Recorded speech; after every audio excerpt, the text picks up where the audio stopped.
All right. I think we good to go. Welcome in, baby boos. How are y'all?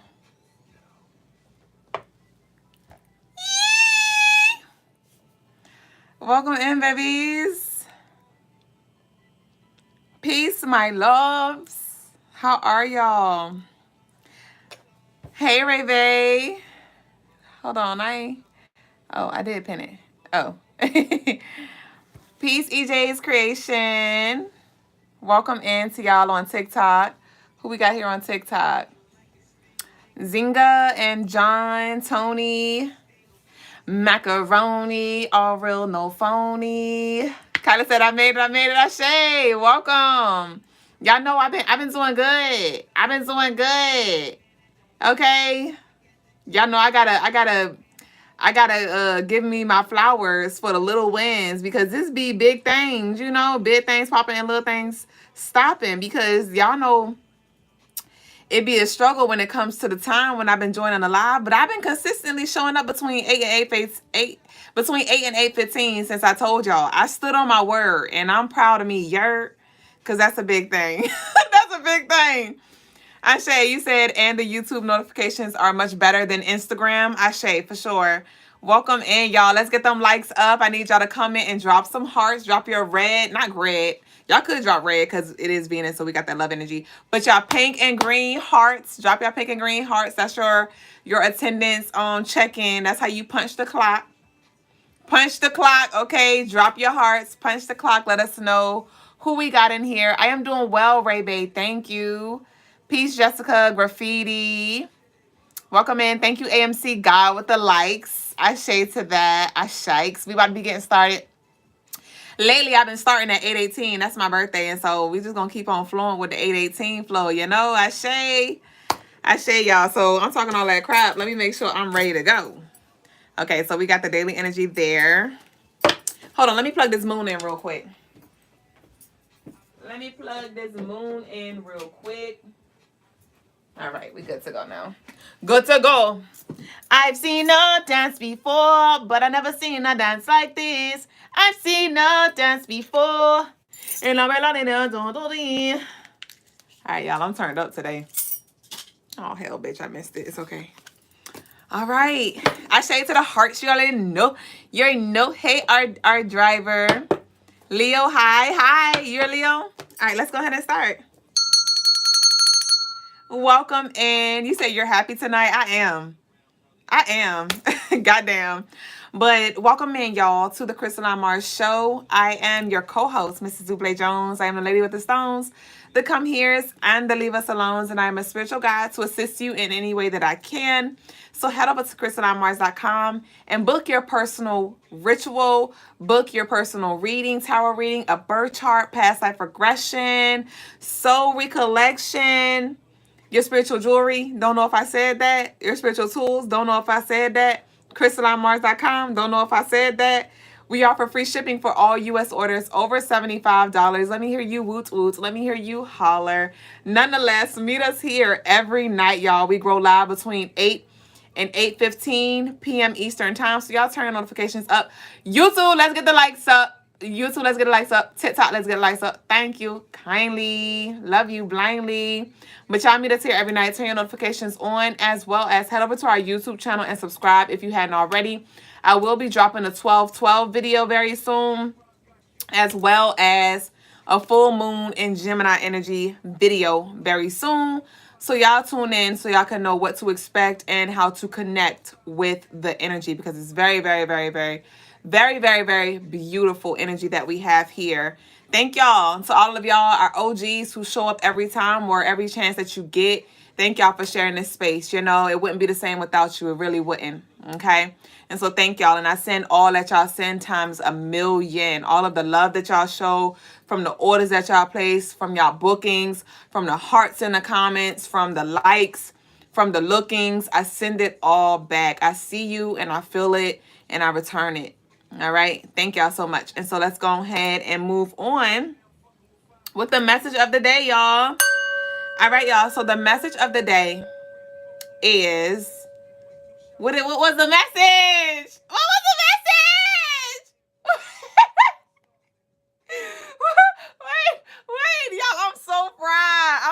fried because I was ready, bitch. See? Okay, there we go, because I had the second part. It's time for you to shake the room. See, they don't want to see you be great. They don't want you to win. It's time for you to shake the room. They got you fucked up. It's time for you to shake the room. They got you fucked up. Some of y'all have been in this energy where you've been taking the back seat. You've been taking the back seat. Maybe Spirit told you, hey, yo, just ride for a little bit, you know, just sit in the back, just chill out, lay low, go to sleep, go to sleep, rest up, bless up, recover. And it's like, all right, fully loaded. All right, we're coming back with 100% energy. We're coming back with 100% energy. So whatever you have been taking it easy on, whatever you've been, because some of y'all have even been borderline about to talk yourself out of something, right? Some of y'all, because of your energy, it's just been low, and you've been like, well, maybe I'm being pulled somewhere else. Yeah, something was trying to pull you, all right, trying to trick you out your spot, literally. Okay, and we've come too far just to come this far, and we closing out year 2024 with Mo, right? We already said that we're closing out year 2024 with Mo, so we got to keep applying pressure. We have to keep putting the work in, and it's just a balance that needs to be had. It's a balance that needs to be created. Okay, but let's fucking go. Let's fucking go. And so, to those of you who are wondering, like, if you should have, you said we got the jams in the background, goddams in the background. I got the prayer playing in the room. I got the prayer playing though, okay? So we still, the balance, because I was like, okay, something's got to give. That's probably why I'm happy. That's probably why I'm happy, because I got some music. Shit, y'all know I've been playing my prayers for like the past 2 weeks on a live, and it's just been, the vibe been a little different, you know? It wasn't bad, but it was just more like chill, which is cool too. But y'all know I like, you know, I like the vibes, you know. So I was like, but I need to pray this prayer though. I need to play this prayer. So I got it playing in the room, you know what I mean? But yeah, we got the vibes in the background. And so let's go ahead and flow with the show, y'all. Let's go ahead and flow with the show. Somebody said, what is this about? Stay a while and you shall see. All right.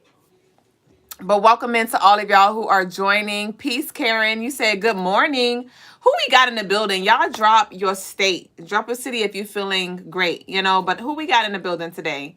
We are based in Virginia, Hampton Roads. Not the DMV part of Virginia, but more like the Hampton Roads, the southern part. So that's where I am. Where y'all at? We got Louisiana here. Ashe. Welcome in, y'all. Arabia. Okay. Arabia. That's exotic. We got Texas, Britain, UK, Ashe, New York. You don't live in New York. You from New York though? Is that what you saying, graffiti? Michigan, Georgia. What part of Georgia? My roots in Georgia. I was born in Savannah, Georgia. Ashe to that. Jacksonville, Florida. Okay, CLT. What's that? CLT. What is that?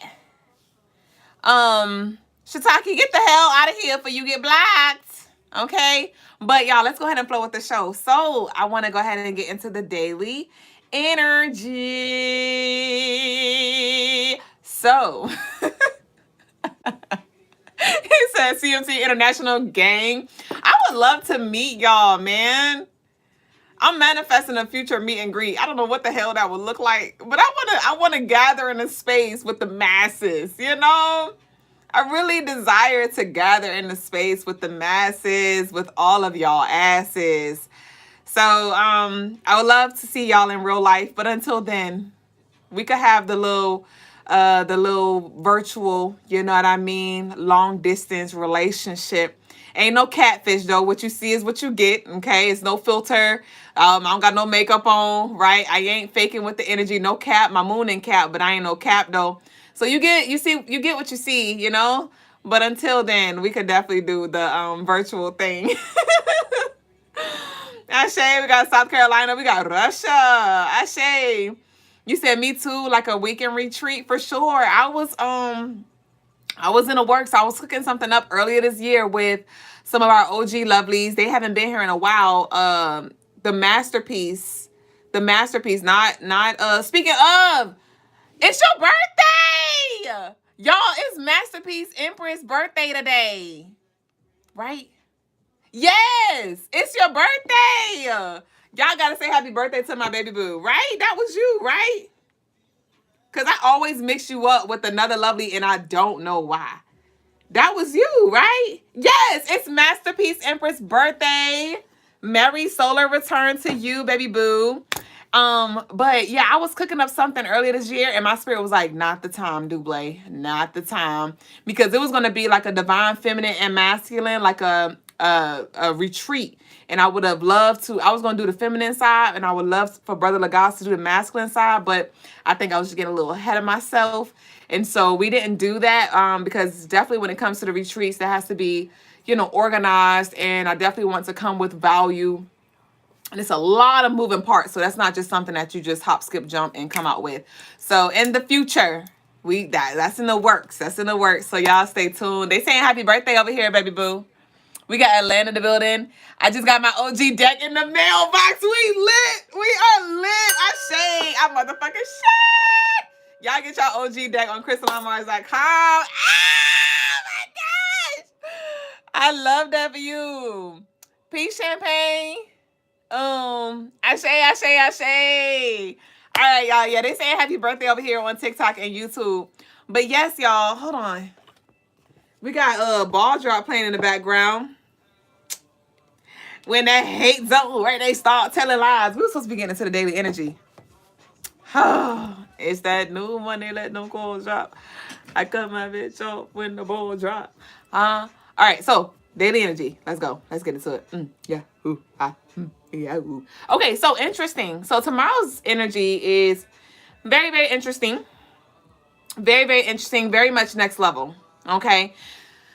I'm going to be covering the daily energy for the 7th. You just got your suit. All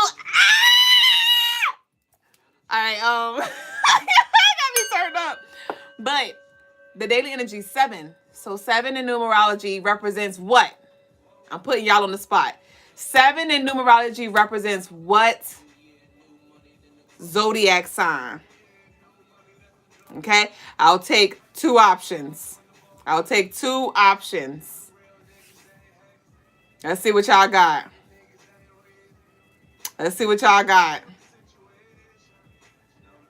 What y'all got? Anybody got anything?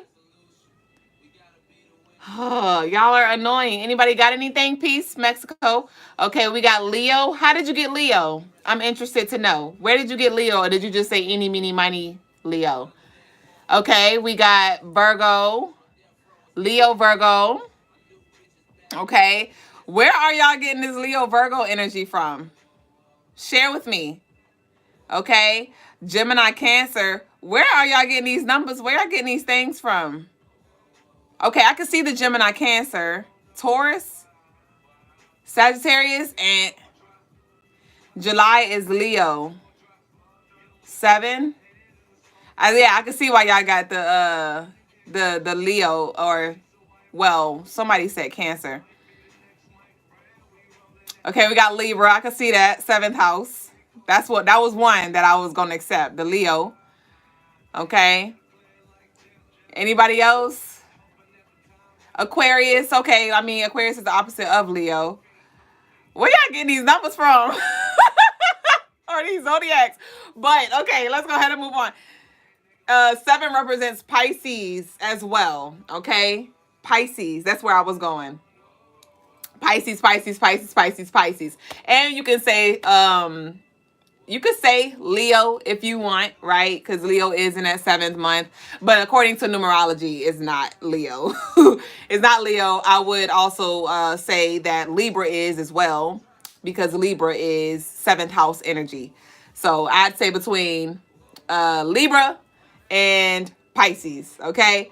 But I was leaning more into the Pisces energy side. So it's the 7th, right? So we have that Pisces energy, which is a water sign. The daily energy adds up to 27, which adds up to 9, which is Scorpio. I ain't gonna do y'all again. Scorpio, which is also another water sign. We do have a hint of fire because 9 represents Aries as well.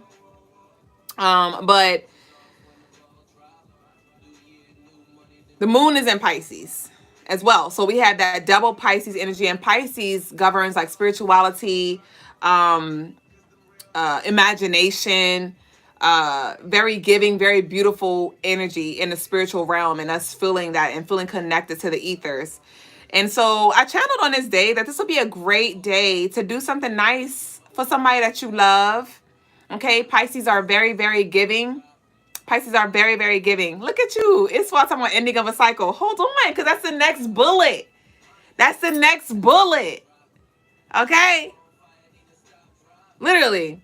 So I did channel closing out a major cycle, because the 9 represents the endings and the new beginnings, right? But on a new vibration though, because the moon is in Pisces and it's like closing out. So we closing out where we at, and we about to level up. Doo, doo, doo. You know how like they little game Mario when he get bigger. It's like one of those things. But so we have the closing out from the 9, but we also have the closing out from the 7, because that Pisces energy, Pisces is the last zodiac in the astrological calendar. So let's close out on closeout. What you got? Rats on rats on rats. We got closeouts on closeouts here. All right. And these closeouts have to do with releasing outdated beliefs and systems. All right. Capricorn energy this is a Saturday. So we have that Capricorn energy present, and Capricorn is very like traditional. Capricorn is very, very traditional. And so these can be things that you have that's just been ingrained into your DNA, right? Just belief system, ways of being, relationships that you have with money as well with that Capricorn energy, beliefs and perspectives that you have around religions and or spirituality, right? Some of y'all are opening your mind up and want to explore or understand, maybe even your roots. Some of y'all may have been going back to try to just connect the dots when it comes to maybe Christianity or whatever religion you were raised in, right? Just so you can see the wholeness and the oneness. So I do see this enlightened perspective for the collective when it comes to just some things from the past and whatever you've been dismantling, okay? But we can't close out nothing without trying to hold on to something. Okay. In tarot, the devil card represents Capricorn energy, and that energy represents attachments, unhealthy attachments, right? And this could be to people, places, things, thoughts, whatever it may be. And so on this day, you may feel very lively because you feel like you're on the brink, or you may feel like you've broken through something, right? You may feel like you just broke through, and it may not even be nothing that happens in the physical, even though it may, because Capricorn is the earth, and the moon being in Pisces and it being the 7th, that's spirit, that's more crown chakra energy. So we have the root and we have the crown, we have the as above so below type energy. So this could be trickling, and it could be things that's happening, manifesting in your reality or moving out in your physical reality, that's bringing you a sense of peace or excitement, but not necessarily. Some of y'all may just feel it and you're like, well, I don't know what's going on, but I feel it. I feel it, I heal it, and I'm super grateful for it. And so with that though, some of us may want to hold on to some things like, can I take this, right? You trying to smother some things in your bag to take it on your carry-on bag. And so this will be a good day to release. This will be a great day to do some releasing, right? Take an intentional bath. Just be very intentional when it comes to drinking your water, like speaking to your water. This would be a great day to smudge your home with some dragon's blood sage. And I think that's part of the energy that I feel as well with this uplifting. There is something that's going to be uplifted and moved out. This could be something that was weighing you down energetically, right? Mentally, emotionally, spiritually, that was just keeping you in this little funky funk. I did hear Jamaica funk today. Jamaica funk, that's what it is. Gotta get into you. Okay, but anyway, so, and y'all know we've been channeling that stank ass energy from the other day. So definitely there may be something that's lifting, that's just like, whew, you can breathe again and out. And so let it go, release it, because this next level it's like we're being called to release things and allow for it to show up in new form, right? Let's say you like to smoke, just as an example, right? Let's say you like to smoke and you're like, well, I like to smoke because it helps bring down my anxiety. It helps, helps me relax. And some of us may be called to like, hey, go ahead and throw the motherfucking weed away. Go ahead and throw and some of y'all vape just recreational, just because you're damn bored, right? And Spirit's like, go ahead and let it go, right? And then the moment you let that go, you're going to allow for the energy of peace to come through, right? Or you're going to allow for something to break through that, let's say you're stressed out about finances, right? that breakthrough is coming with the finances. So you're not even going to have to smoke because you're not even going to be stressed about what you were stressed about. All right. So go ahead and release, knowing that it's going to show up, whatever comfort you needed, whatever attachments you had, that's going to show up in a higher vibration, and it's going to be more healthy for you. It's going to be more healthy for you, okay? Because Pisces are very prone to sickness as well. And so this could be some things that aren't healthy, that may have just been getting you by. Just been helping you, getting you by, but it's been also keeping you in a space as well. So just definitely be honest about what's being reflected because of all this water energy that we have. The moon being in Pisces, it being the 7th, and then we have the 9 energy because it being a 9-day, that's Scorpio. It's heavy on reflections and you seeing where you really are, who you really are. And it's like, let's embrace. Let's not judge. Let's not, beat down. Let's not shame. Let's not guilt who we are or where we are. But let's say, hey, you helped me get here, and I now have to go ahead and give myself permission to move on to the next level. Shout outs to my past self. Shout out to my old self, because it was hard. And we had to, we coped the way we coped. We did what we needed to do to get us by, but it's now time for us to go ahead and graduate, okay? So just bring in that compassion, bring in that compassion and that empathy for yourself. And there may be some grief involved as well. There may be some grief involved because, yes, we have the celebrations, but on the duality, the other side of that, it's also grief. It's like, man, I love this. Or like, am I going to get the comfort? Or am I going to, So y'all may have some waves of emotions also with this water sign. It may be a little, up and down for you, but understand, overstand ultimately that this is just, we're at the brink. We're at the what's the iceberg, the tip of the iceberg. So just know that this is just a seasonal thing. This is just what comes with the closing out, the funeral, right? The grieving, but also the celebration of life. Okay, so some of y'all may want to hit it up one more time for the last time, right? Some of y'all like, I know I'm about to go ahead and close it out, so I'm going to go ahead and enjoy this right now. Right? I'm going to hold on. But then also, I would recommend that you shift your perspective as well, because ask yourself, why am I so attached? Right? Let's focus on the transcendence, on the evolution itself. Okay, and when you remember your why and that it's something greater, even if it's just a peace of mind, it's like, go ahead and let it go. So I don't recommend y'all just fucking drug yourself up or just engulf yourself in these things for one last time, because why? You know what I mean? It's not going to make it any better. It's really not. It's not. I know we like to say that, well, I'm going to just do it one more time. It's like, at the end of the day, you're still going to have to let it go, and you're still going to be in your feelings or whatever. That's still going to be the reality. So go ahead and just move forward, and that's going to be hard because some of y'all are not going to want to throw some things away or let go of some things. But so just know that, but definitely mind over matter. Okay. Mind over matter. All right. What else? Gosh, I have not even moved anywhere. See, we didn't even move anywhere. There's this stagnant energy here, right? We just been sitting here talking and talking. Some of y'all been talking about what I'm going to do, or I'm about to, and it's like, come on, let's go. Cause I still got hella bullets that I did not get to. So there's things to get to, but you got to move on, right? We got to move on, and it's okay. Cause we are, okay? So I also channeled, reflect on what you've learned about yourself since 11/10. All right. The moon was last in Pisces on 11/10, on November 10th. So some of y'all may want to reflect back to journal prompts, pictures, if you could just recall where you were. But definitely reflect on just the lessons learned. Like I said, be alert of signs and synchronicities, because spirit will definitely be speaking loudly and clearly. Like I said, with this moon in Pisces, it's going to be easy for you to access the spiritual realm and ask certain questions and get answers as well. So just be alert of the signs and synchronicities. Some of us may run into something or someone from our past. All right. This could be something that you already released that's coming up. Like I said, because you may be tempted or tested. Like, let's say you said you were going to stop doing something and a friend comes up and they're like, hey, yo, you want to hit the blunt? Or they're like, hey, yo, or you may just think like, hey, ooh, I'm really craving this, or I'm going to do this one more time. Or you may meet, some of us may even run into people from our past, right, on this day. And for those of us who may run into a person from our past. It may be a person who taught us a tough lesson. All right. It could be somebody who taught us a tough lesson or someone who knew us during our struggle season. So yeah, definitely want to dress on purpose. Okay. I seen a video the other day on Instagram where it was like some kind of monkey, and it was the word said, that moment when you step out the house in your ain't nobody gonna see me outfit, and then somebody see you, because the monkey was walking, and then when the monkey saw the camera, the monkey turned around and hauled ass. Like, it was running like a human, and I died laughing.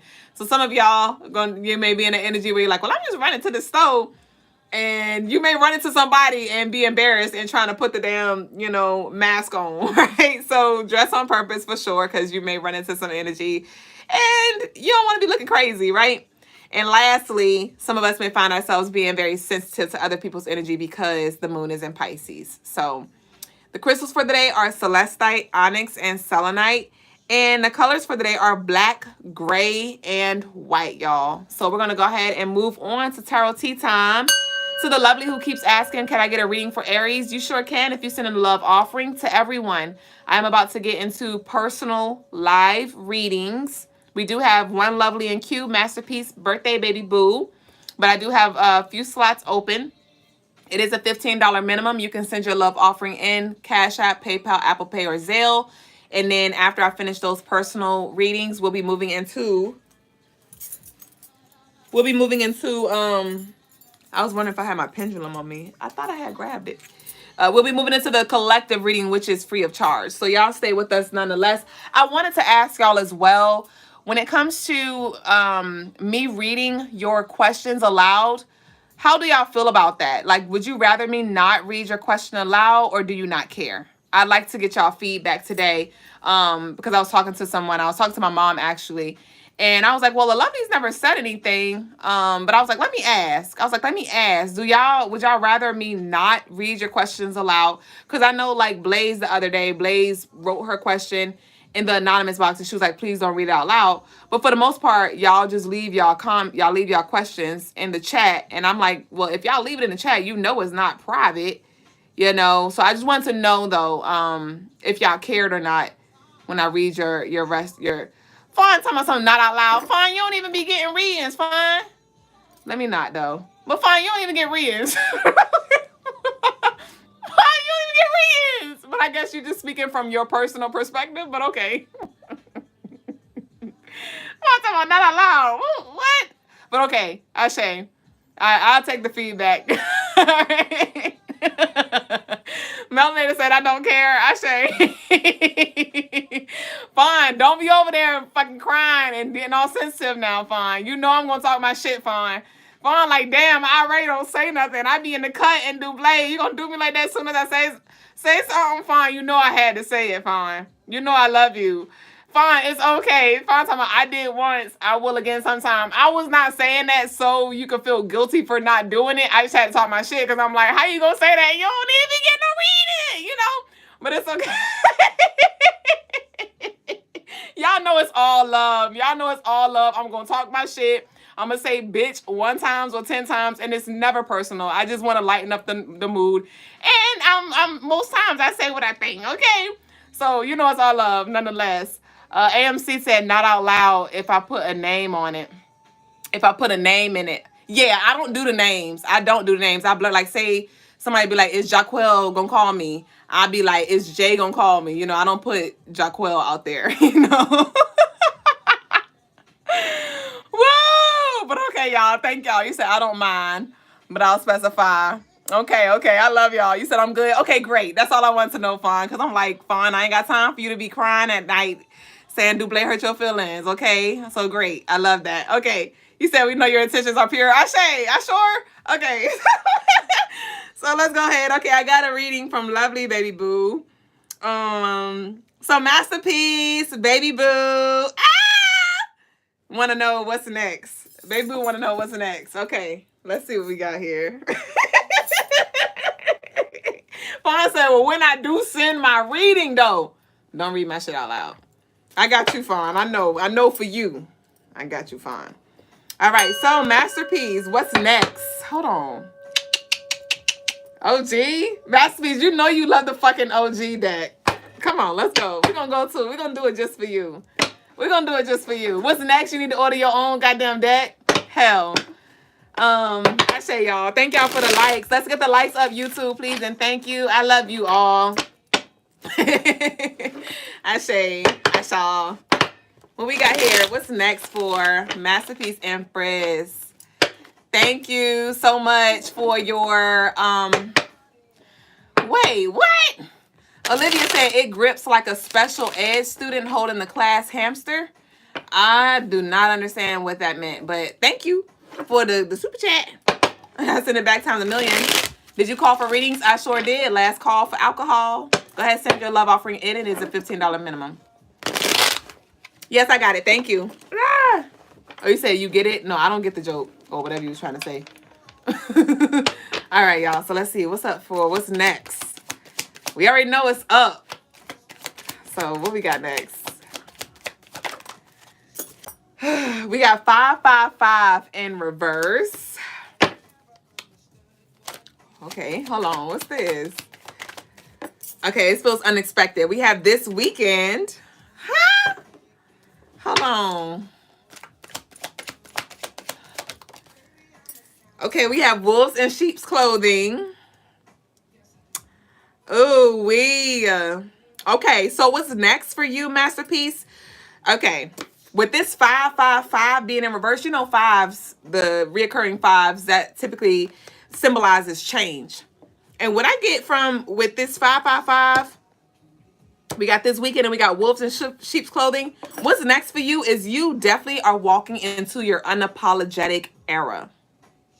It's like certain things you are just not going to tolerate no more. Certain things you are not going to shift anymore. Shout out to Erica James for your order. It's like, nah, like that's a non-negotiable for me. You're not going to be faking nothing. You giving like, you know, like when the older we get in our age, the more stuck in our ways we get. You giving like 80-year-old, you know, like your grandma, she is who she is and she don't give a fuck. You know what I mean? And that's the energy that you're giving. Like, it is what it is. Take it or leave it. So I do see you walking in your power for sure. Not second guessing yourself. We have car troubles here. Move out the way. Are you going to help me with my tire? Nope. I got it. Like you just... Sheesh. Masterpiece. I don't know if I want to fight with you. Shit. Hold on. Then this car troubles is like you're not going to have troubles or problems chucking the deuces. Why do they keep lying to yourself? They told and showed you the truth. So your intuition is definitely... what age are you now? I'd love to know your number. And what's today's date? Oh, so you're a 6. You're a 6. So you're very loving. You're very loving. You try to give people the benefit of the doubt and things like that. And it's just like now you're like, no diggity, no motherfucking doubt, bitch. Like, I don't got time. I do not have time.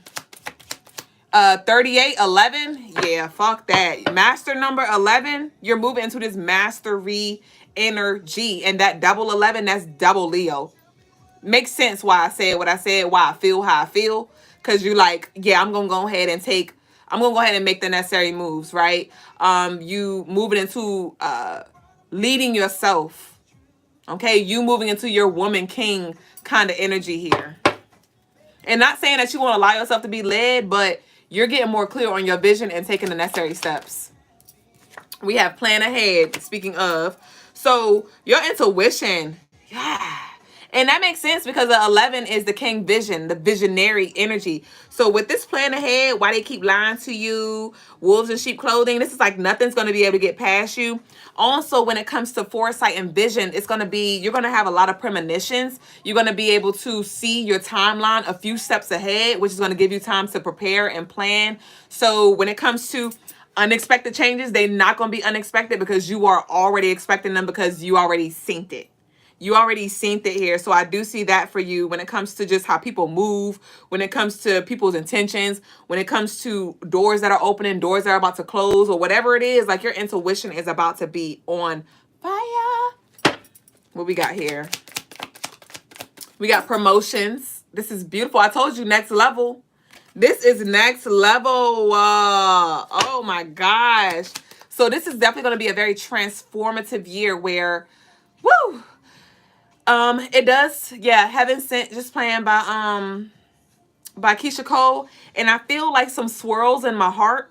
I feel some swirls in my heart, so there definitely may be some heart purging or some heart activations where you're going to be harmonizing with the recollecting and harmonizing with the versions of you, the past, the present, the future, the shadows and the lights, and either in other dimensions. I see you remembering who you are. We have funeral here.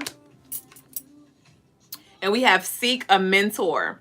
Seek a mentor. So what's next for you? Definitely need to connect with Duüblé. You need to connect with me more this upcoming year, just so we could check in. You may even want to get a birth chart reading, right? So we could look more into that, so that can help you with mastering yourself in this season. But we have the funeral. Like I said, it's going to be a very transformative, but in a very beautiful way. This feels like a soul awakening where you're going to be unrecognizable. You're going to be unrecognizable here. Literally, like you walking, you're not second guessing yourself anymore. You no longer being in that lower space anymore. This is beautiful. We're going to close out now. We have listen to your body and trust your instincts. Yes.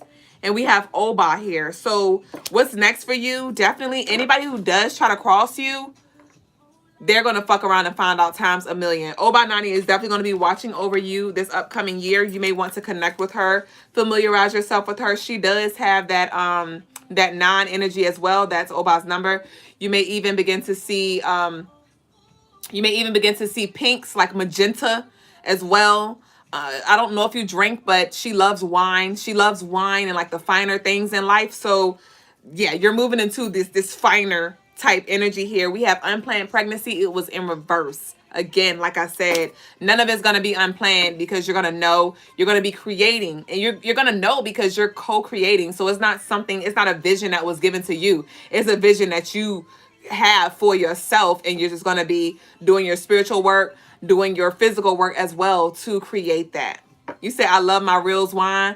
Yeah, so you may be even exploring different wines or something like that, but connecting your red wine. Okay. Yes, that's that Obanani energy. So definitely learn about her story and just like begin to cultivate a relationship and meditation with her on purpose, because she's definitely going to be helping you with living a quote unquote, as they call it, a soft girl life, but very hard. Like, don't fucking play with me at the same time, but luxury, finer things, not having to settle for the crumbs at the bottom of the bag. Okay, so that's what I got for you. We have date night and we have vacation with the lover and surprise at the bottom of the deck. So I see love in the air for you as well, traveling in the air for you as well, date nights, flowers. Like, this is your season. This is gonna be a very beautiful year for you.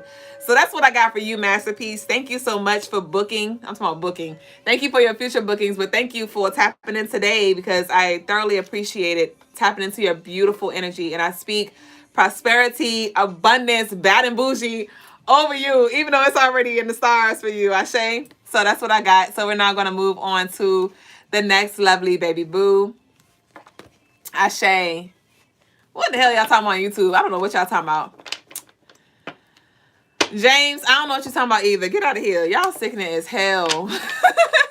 Ashe, you said such an empowering reading. For sure. For sure. I love this. This is like your return.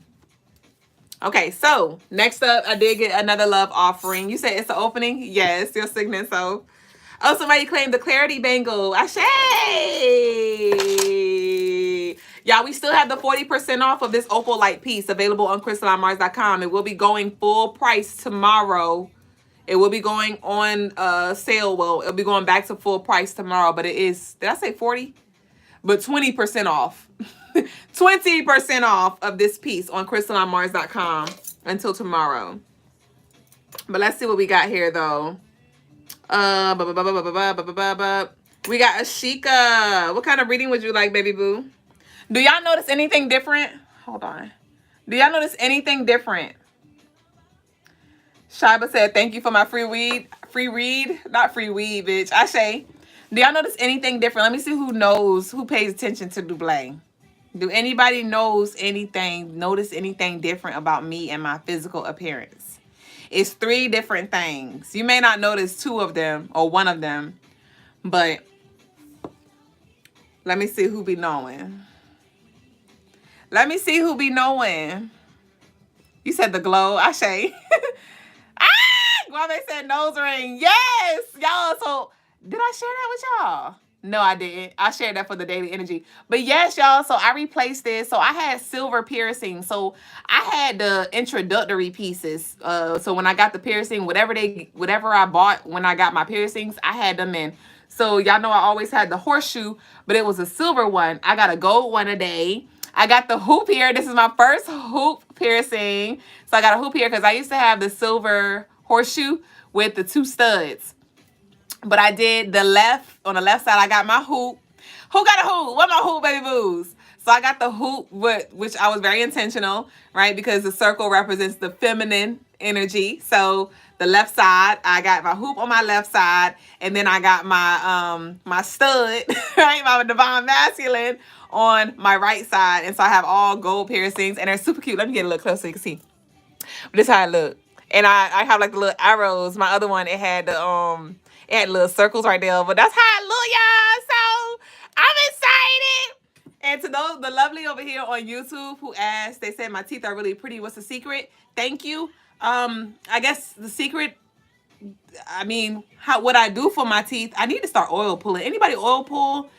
Ugh, I just can't imagine swirling oil in my mouth. But I use baking soda and peroxide. I have a little small container, and I pour baking soda in there, and I dip my toothbrush in there. And then I brush my teeth, and I pour a little peroxide on my toothbrush as well. And that's what I use to clean my teeth daily. So that's that. Ashe. Thank you. Natural face look good. Thank you, thank you. Coconut oil for pulling. I got it. I just cannot muster it up. Y'all do it. Y'all be doing it. Oh, you said I always love nose piercing, but I'm scared to get one. I ain't gonna do it, girl. I'm just thinking about it. Just do it. I used to wear the little fake one for the septum, and I'm like, I wore it every day. And I'm like, girl, get you a real damn piercing. You taking it out and in every damn day. Anyway, some honey, excuse me. Blessings in the Sky said the energy is in the air for changes to our looks. Your nose rings are beautiful. Ashe. And a little piercing go a long way. It's crazy how it just like, I just like it. I just like it. How much did it hurt? A fucking lot. So the septum one did not hurt. The hoop did not hurt. But this bad bitch right here, woo, it felt like a whole new piercing. You know how that be. I was like, fuck, bitch, motherfuck, shit. Like I said, all curse. And I had to tell the lady, like I give y'all the disclaimers. Sorry, I wasn't calling you a bitch, but and she was like, nah, you good. I know it hurt like a bitch. And I was like, hell yeah. So yeah, this one, it felt like I was getting a whole new piercing all over again. But it's over now.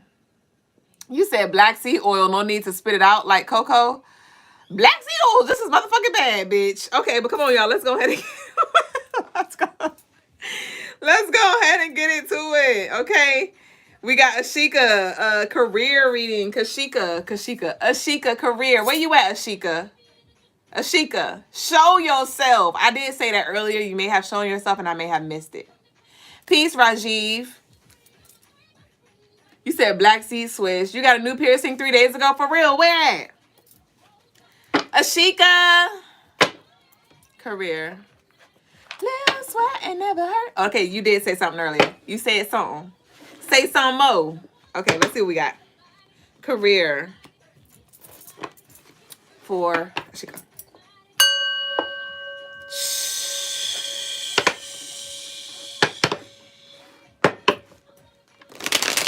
Ma, you still up here? I think about Unsurely every time I hear this song to get me bodied. All right, what we got? Anybody else got an Auntie Shirley? If so, they say hey. All right, what we got here? Career for Ashika.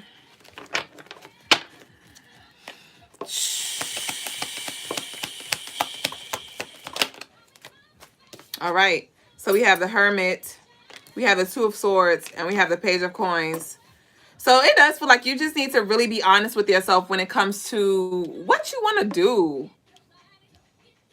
It feels like, because I don't know if you work alone, but it just feels like you really need to sit with yourself. Nonetheless, you have the Hermit. Okay, so journaling may help some things come to light for you. But we have the Two of Swords, and so this does feel like you're at a crossroads, or you're trying to like figure out which way you want to go. We have the Page of Coins. There may be something that you need to learn, or some more skills that you need to acquire when it comes to this new path here. But I just say, study or take the courses, or go ahead and start learning about it. If it is a new path that you want to take here. We all got to start somewhere. We have renew here. Yeah, and it's like, do I want to renew my lease, right? Do I want to do another year here? Do I want to retire here or something like that? But let me see. We have the Three of Cups. So I do feel like it will be beneficial if you open yourself up to partnering with people.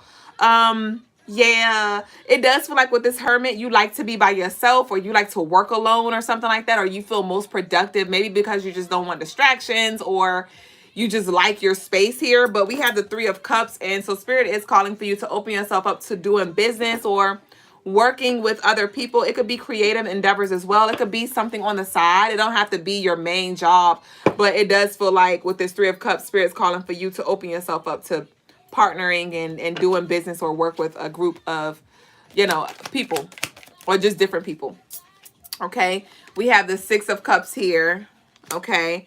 Okay, this is beautiful. This is beautiful, beautiful. So with the Six of Cups, this does feel like we got level up playing in the background right now. With this next level that you're on, we talked about this. This is definitely moving. This is feeding off of the message of the day, which is it's time to shake the room. They got you fucked up. We have the Six of Cups here, and this feels like past life energy, past life soulmates, right? Soul tribe type energy that wants to now come in and support you and do life with you here. So open yourself up for sure. You may even meet some people while you're out. We have the Three of Wands calling for you to expand, to stretch. Like I said, there may be some trip or travel, or yeah, I see you running into people, or you connecting with people, like you meeting new people. This could be while you're out on a trip or a vacation, or just out at a bar or dinner, or just casually minding your business, and you're going to meet people. So open yourself up. This feels like an open up reading, and that's going to open the door to help you really tap deeper into your passion and your purpose. Okay, I'm gonna pull one more for you. Thank you. So we have sad news here, and we have court in reverse. 5-5. Sad news, court. Yeah. So like I said, it's time for you to shake the room because they got you fucked up here. So with this sad news, there could have been some energy that was just trying to keep you in this prison, keep you in this comfortable space here. But with the sad news, and we have the court, it's like, yeah, excuse me, we're going to go ahead and free you. We're going to go ahead and free you here. So some energy may feel some kind of way because you're choosing to expand. And this can be unseen or it can be seen. But ultimately, we have the Empress here. Yeah, it's time for you to go ahead and start pushing your babies out. It's time for you to start pushing your babies out. And I'm seeing a mother who is where it's like it takes a village to raise a family. That's kind of what it feels like right now when it comes to your endeavors and what you're going to be birthing when it comes to work, right? Community, your village is coming in. So open yourself up to it. Okay.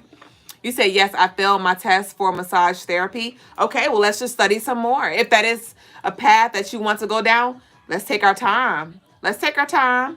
What's for you will not pass you. You may need to even declare that. What's for me will not pass me. But with this Page of Coins, you may just need to invest a little more time. It's okay. Okay? Just because you failed this one time does not mean turn the other cheek and reconsider life. If that is something that you want to do, put the work in. Put the work in, okay?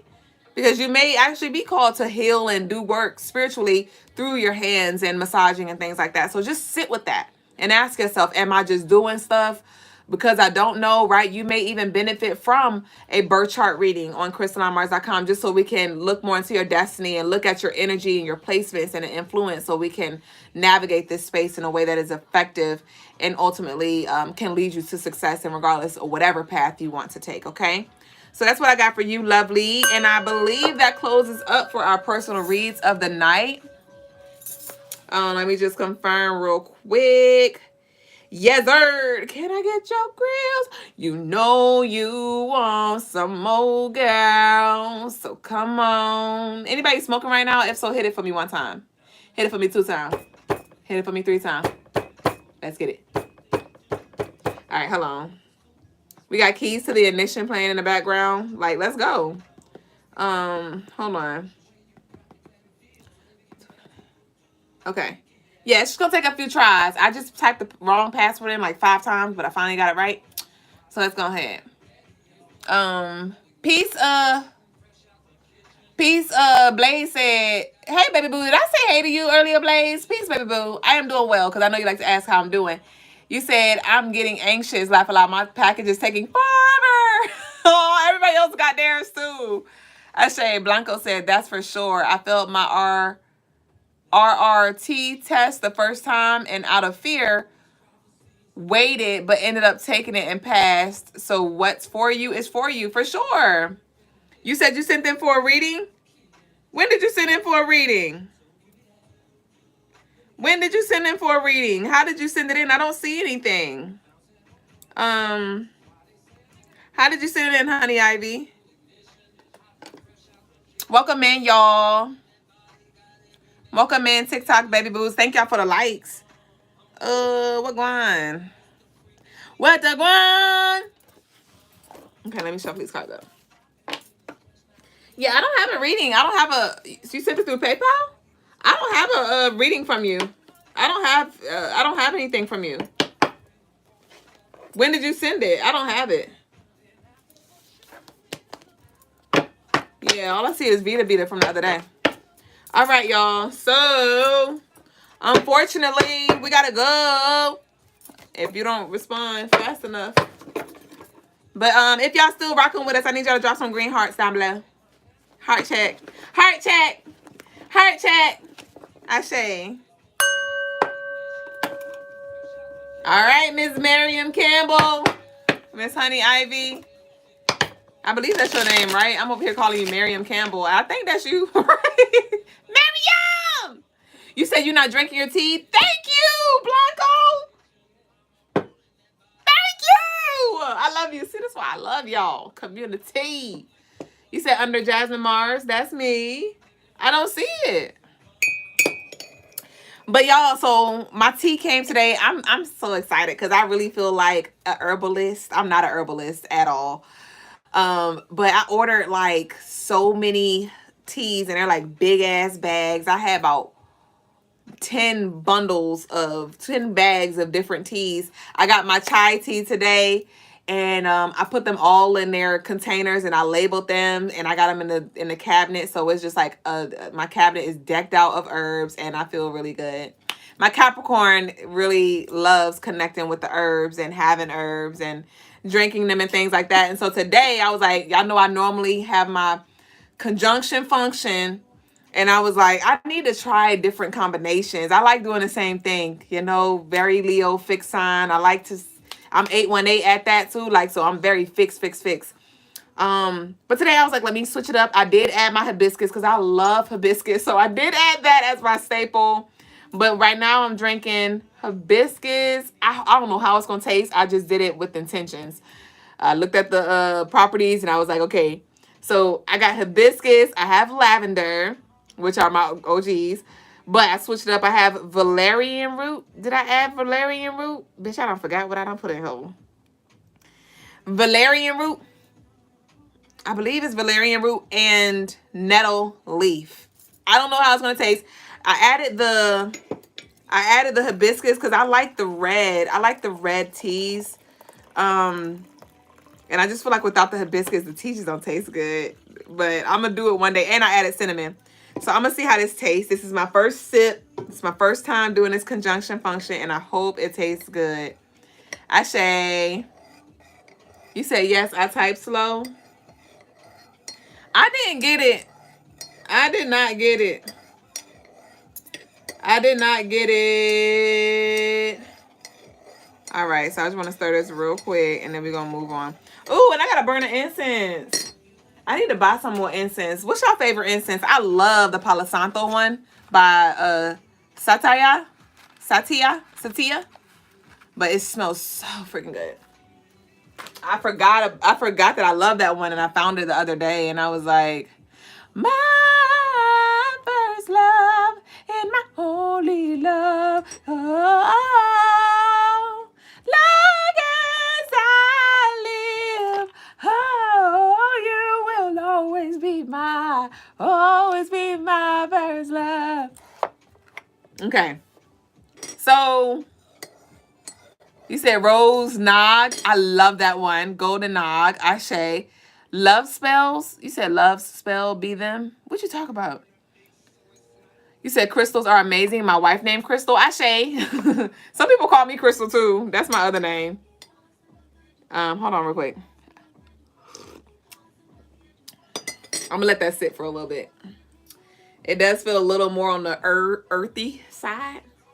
But we're gonna go ahead and move on. Honey Ivy, I did not get your love offering, and so we're just gonna have to move on. We're gonna I'll catch you tomorrow when it comes through, if it comes through. But we gotta go ahead and move on to the collective, baby boo. You like frankincense and myrrh? Ashe. See, I don't like the way frankincense and myrrh smells. I just use it solely for the properties. That's it. I just came here to dance. That's it. I just came for the enlightenment and the protection. That's it. Okay. Pablo Santo, Fawn said. You like that Pablo? You like Palo Santo, Sage, and Rose. Okay. Dragon's Blood too. Y'all gotta try that Dragon's Blood by Satia. Cause I've tried different Dragon's Blood and they all smell different. Like, they all smell different. But that Dragon's Blood that we got, it smells like chairs, okay? But it's the Dragon's Blood by this brand, Satia. And it smells like cherries. It smells so good. Ken Carl talking about, can we do a private reading if I put $500 in your account? You sure can. On CrystalineMars.com, and we strictly business. I'll show y'all. So we're going to get into the collective reading, all right? I want y'all to take what resonates, leave what does not, okay? Everything ain't for you. And if it ain't for you, evict it. Move it on out, okay? But if it's for you, I want you to go ahead and use your third eye. Use your intuition to decipher the message here for you. You good, Fawn. I know what you meant. All right, y'all. Y'all like that one? Karma is good. Karma loves, she's sweet. She's sweet. Nice to meet you. So Carl said, when can you do it? You can book on CrystalineMars.com. We could work something out. Carl, don't be on that bullshit, because I will refund you your money, even though I know you're probably fucking around. But let's see what we got. Nice to meet you. I'm sorry, I'm just here to do my job. Nice to meet you. No running, please don't fear me. I'm just karma. Let me dance for you. I'm sorry, don't wanna love me so. Then I'm gone. All right, what we got? The collective. CrystalMars.com, Carl. Book all the appointments, and we'll work it out. You said the collective is gonna be juicy. Let's see. We got Addictive playing right now in the back. This used to be my song when I was a little girl. She's so contagious. I was a gypsy, I ain't even know it. She turns my pages. Y'all ever heard that song Gypsy by what's her name? Truth Hurts. Truth Hurts, Addictive. That was my song. Truth Hurts. Oh, wait. The Karma song is Summer Walker. All right, y'all. So let's go ahead and get into the collective. We have the Hierophant in reverse. We have Trauma Bond in reverse. Ooh, wee. Yup. Somebody's stuck in trauma. We have the Exhaustion. So some of y'all may have, you may have like an energy leak. Really. And you may notice that when you connect with certain people, or you talk to certain people, or when you're away from certain people, your energy is just different. And some of y'all have been drained, right? Some of y'all have been drained, and it's from this energy, right? Some of y'all have separated, and you're finding like, okay, I'm feeling a little better here. I'm just feeling like whoever this is, and whoever you know this is, like, keep the distance. keep the distance. It feels like you may not talk as much, and that is okay. Somebody is definitely dragging. Somebody complains a lot. They're exhausting. They may talk a lot or something like that, but they do not pour. So I don't know who need to hear that. Yeah, we have the High Priestess here. So your intuition is definitely helping you when it comes to discerning here. Okay, when it comes to even revealing secrets, secret motives, people's past lives. Some of y'all are about to be tapping in deep. Some of y'all about to be tapping in deep, and it's not even you invading nobody's space. It's just like you just, like we were talking about leveling up and higher levels, and so you're just seeing more, right? Versus if you were surface level, all you see are the houses around you. But when you go up a little bit, you're like, oh, bitch, I can see your backyard. That's what you got in the backyard, right? And so that's just what I'm getting. Like, by you zooming up, you're just able to see more. You're seeing more and more and more and more. And it may be a little overwhelming for you, right? If this is new to you. We have the Two of Cups here. So Spirit is definitely working with you when it comes to just elevating, right? And it may be a little uncomfortable because you may feel safe, you may feel secure, you know that you are being divinely guided, but there is a certain level of detachment that is happening, even in your relationships here. Some of you are in like actual relationships with like a partner, divine masculine, divine feminine, whatever they may be. And it just feels like a little distance, but togetherness at the same time. Like you may feel like yourself detaching from your partner, but y'all coming together at the same time. Like Logas said before, like you become detached from everything when you remember you're attached to all things. So some of y'all are experiencing that where you're like, this is different. Like I don't feel as needy, or I don't feel as connected, but I do at the same damn time. It's kind of weird. And so some of y'all, that may be freeing in itself when it comes to just moving forward. You're like, I understand. I understand who you are. I understand our connection. And I understand that even in this distance, I can still energetically send you love, or I can talk to you telepathically. Like I don't have to show up in the way that on this surface level, like I always did here. Okay. But with this High Priestess and Two of Cups as well, somebody, speaking of telepathic, somebody definitely may be feeling a more deeper connection in a higher realm. What is this? The name Jade may be significant. Deja may be significant. Kaya may be significant. Caleb may be significant. Corey may be significant. Kevin may be significant. Asia may be significant. Kennedy may be significant.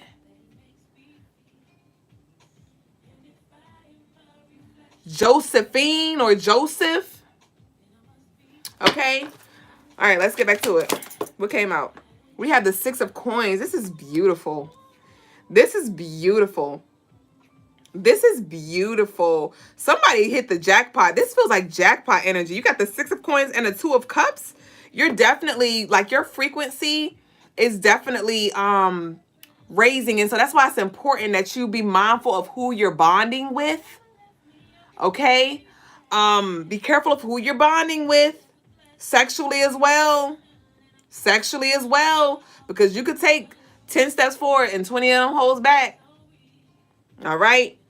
So we have prep for surgery. This is you were preparing for something. You are preparing for something. But with the Six of Coins and a Two of Cups, that's like financial and emotional reciprocity. This is reciprocity. This is reciprocal energy. This is reciprocal energy. And we have the High Priestess. And so that's speaking of it being higher level. Prep for surgery obviously wanted to come out though. Somebody may even be meeting a surgeon. Like somebody got money. Somebody may be meeting a surgeon or somebody in the medical field. Okay, but let's talk about it. But with the surgery, this could be heart. This could be heart. Because with this Six of Coins, that's abundance energy. And I'm just seeing the heart chakra. And we have the Two of Cups, and the cups represents the emotions, but it feels more like the heart. I'm feeling the heart. I'm feeling the heart. Let me see. Somebody has like a blue headscarf on, or the blue sheets, blue bedding, blue. Maybe somebody's favorite color, but I'm seeing like a navy blue, to be very specific. Navy blue. Okay, we have main female here. We have main female, so you're being prepared to receive here. Somebody may be born on a 2nd Pisces. But this main female is speaking of the divine feminine, the receiving here. So you're on the receiving end. Ooh, we have change, but they ain't come out yet. We're gonna let you come out. And some of y'all may see, like, oh shoot, like a change. I see it, I feel it, but it's not quite here yet. But it's like slowly turning. But we have the insurance here. We have main female, we have insurance. So this is speaking of value, an increase in value.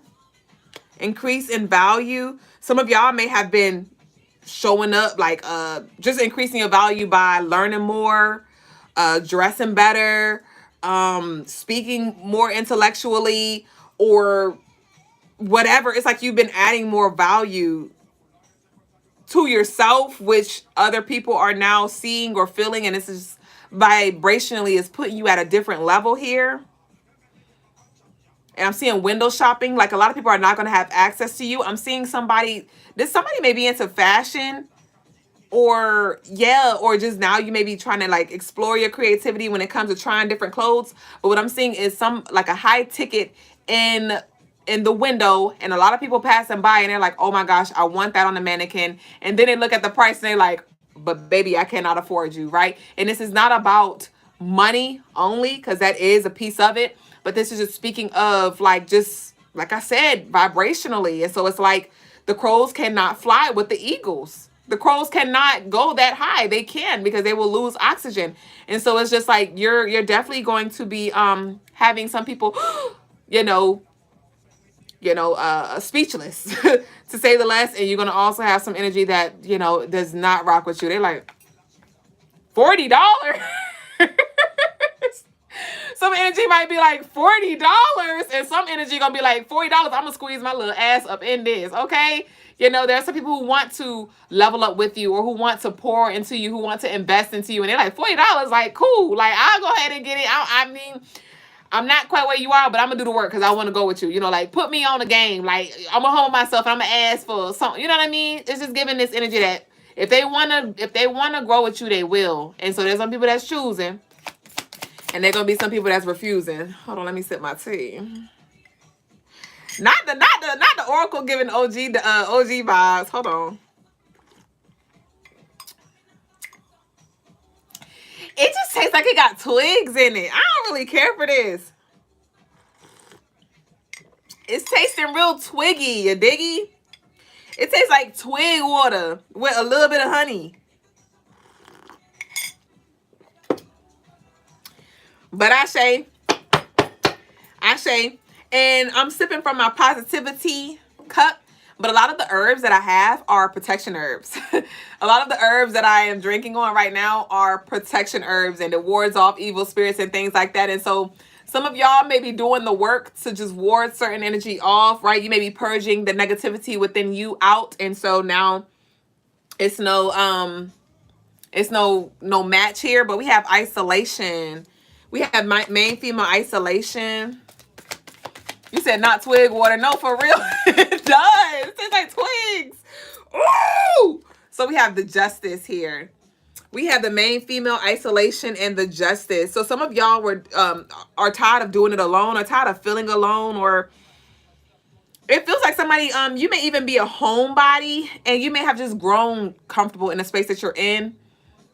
But it feels like somebody's like, okay, I'm ready to get out now. I'm ready to get out. I'm ready to get out. And this could be like, maybe you had to let go of some friends, or cut yourself, or distance yourself from certain family members or something like that.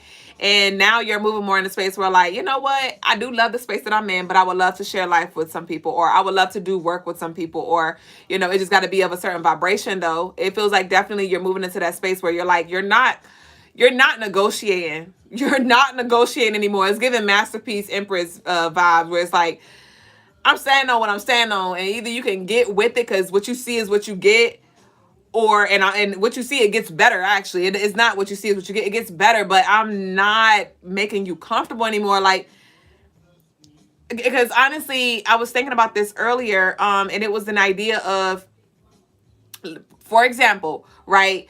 Maybe you used to drink, right? And now you're like, you know what, bitch, I'm drunk in love. I'm drunk off life. I don't need alcohol. I don't want to put the poison in my body. And you may have family members or friends that you still get jiggy with, and they may be like, friend, pull up with me, right? Friend, let's go to the bar, or friend, let's do that. And you like, nah, and they're like, you boring. Like, you boring. Like, why you can't pour up, And it's just like, well, hell, if you call this boring, if you can't be comfortable and drunk in front of me, like, that's what I'm doing ain't got nothing to do with you. And that's what a lot of y'all energy is gonna be like. Well, like, I don't want to do that, or I don't want to go there. You can still go, or I mean, I could go with you, but I'm not getting on a roller coaster. Like, I could be moral support, but I don't have to do it, right? And some of y'all used to be guilty when it comes to saying like, nah, I'm good on that, and a lot of us are moving into that space where it's like, nah, I'm good on that. And if you got a problem with that, then that's literally your problem. That ain't got nothing to do with me, because like, dang, that's crazy type energy. So I do see that for a lot of us here. And with this justice here and the isolation, like I said, it's just a balance that needs to be had, because there's a certain level of isolation that is needed just so you can, tune into you, pour into you. But then also, don't forget, we are on earth to coexist. You're not here. I'm not here for us to just be in our fucking bubbles all day, every day in the house and just connected through social media. No, like, we're human. We are human, and we are not meant to, we were not created. We did not incarnate to do it alone and to be in a fucking jailhouse. You know what I mean? So, jailhouse. Speaking of fucking jailhouse. Speaking of jailhouse, right? And some of us like, I'm good. I'm good. Look, because he looked just as comfortable, the little muscle squeezing through the balls. So, I'm good. This is lightweight. I'm all right. My head fit through the thing. I can look left, right. I can see what's going on. I can go and duck off if I need to. Right? But it's like, get the hell out. Get the hell out. You so sick, man. Y'all sick, man. What else we got here? We have the dress it up. Okay. Let's see what that is. Dress it up. So even when it comes to y'all wardrobe, or you just like wearing your crystals, or just expressing yourself creatively, whatever that looks like. Some of y'all like really about to be tapping into that swag. Like, some of y'all swag about to go up to another level, or you just about to like kill it when it comes to, come on, kill it. We got the Wheel of Fortune and we got the Emperor. Oh, whoa! Hold on, this is literally shake the room. Anyway, some of y'all are about to be really, like, you about to just be looking good, smelling good, and you may make some people feel a little insecure because like you're just so sure and so beautiful and so different. Like, and so I need y'all to get comfortable with that too, Some people be like, where you going? Like, why you all dressed up? Like, this is what I do, baby boo. This is just what I do, baby boo. But we have the Emperor here and we have the Wheel of Fortune. This is literally, it's time for you to shake the room. It's time for you to shake the room. The Emperor is Aries energy. The moon is in Pisces, moving its way through to Aries very soon. I believe like between Monday and Tuesday, the moon will be in Aries. And with this Wheel of Fortune, it's like, let's go ahead and get that wheel spinning here. Something is definitely coming full circle though. Stupid fruity swag, tell me what it's gonna be. For real. All right, y'all. Ashe. Arkham talking about people here didn't come because they believe cars. You just look beautiful, joyful. Ashe, well, you're gonna get, I don't care why y'all came, but y'all definitely gonna leave with what you need, okay? So if it's the beauty that brought you, your soul needed something though, and it's gonna get whatever it needs. We have the funeral here. So we talked about this energy. Yesterday. For tomorrow, I mean. We talked about this energy for tomorrow when it was like the endings, the funeral, but also the celebration of life. Some of y'all need to put an end to like being lazy when it comes to your dressing, right? Some of y'all are like, okay, well, it's cold outside. When it's cold outside, I'm carrying my black ass in the house. No, dress. Get dressed. Bundle up. Get your little cute scarves or whatever. If you gotta wear your little leggings or your Titans or your long johns under your pants, whatever. Like, definitely get dressed when you feel a certain way. When you look a certain way, you feel a certain way. I'm just saying. I'm just saying. When you look a certain way, you feel a certain way. It's a vibe. It's a vibe. So what vibe are you choosing? Like, and not even when you look a certain way, you feel a certain way. But when you look a certain way, you move a certain way. When you look a certain way, you carry yourself a certain way. So I mean,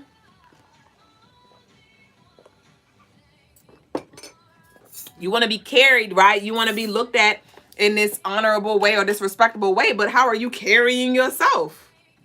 Let me go ahead and text Brother Logas, y'all, because we are in there like swimwear. And he got to smell his finger looking good in there. All right. What else we got here? Damn, he got it smelling good in there. Woo! All right, so the change was at the bottom of the deck now. Card number 9. Didn't I say is tomorrow a 9-day? Yes, tomorrow is a 9-day, so change. Tomorrow is going to be the end of a world for a lot of us. End of a cycle for a lot of us. Let me see. All right, y'all. This is giving OG. Ashe. We have job loss and we have high honors. So we got job loss and we got high honors in reverse, to be clear. So, and I just heard move out the way. So definitely, I'm seeing like a promotion. I'm seeing this up leveling. There may have been something that was holding space or somebody who may have thought they was somebody until you came into the room or came at the job or came into the building or took this position here. And somebody about to lose a position. This was like somebody who was always in power or in power for a long time and they abused it. They weren't getting shit done. They had like, it was like more family based or just kind of like favorites kind of thing. And it wasn't really getting things moving. And so somebody is definitely getting like dethroned, I heard, and also deranked. Dethroned and deranked here. Okay, but then we're going to flip it now because we got the high honors. We've been talking about the leveling up for you, and we have the job loss in reverse here. So the job loss in reverse is a job gain. So, and this is that card number 7. So we have the 7. Tomorrow is the 7th. And we talked about that the ending of a cycle, right? And then we have the 9, all right? 7-9 may be significant. 9-7 may be significant. Okay? But this is speaking of I thought I was, or I was acting like I was, but then the truth comes in and it's like, it shines a light on the lie. You know, like, let's say somebody has a facade. They have a facade and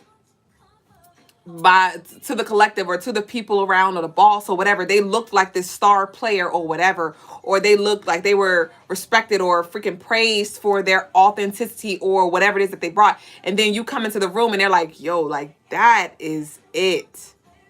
That, and it's like the energy gravitating towards you. And so somebody may feel some kind of way because they're being moved on out. They're being moved on out.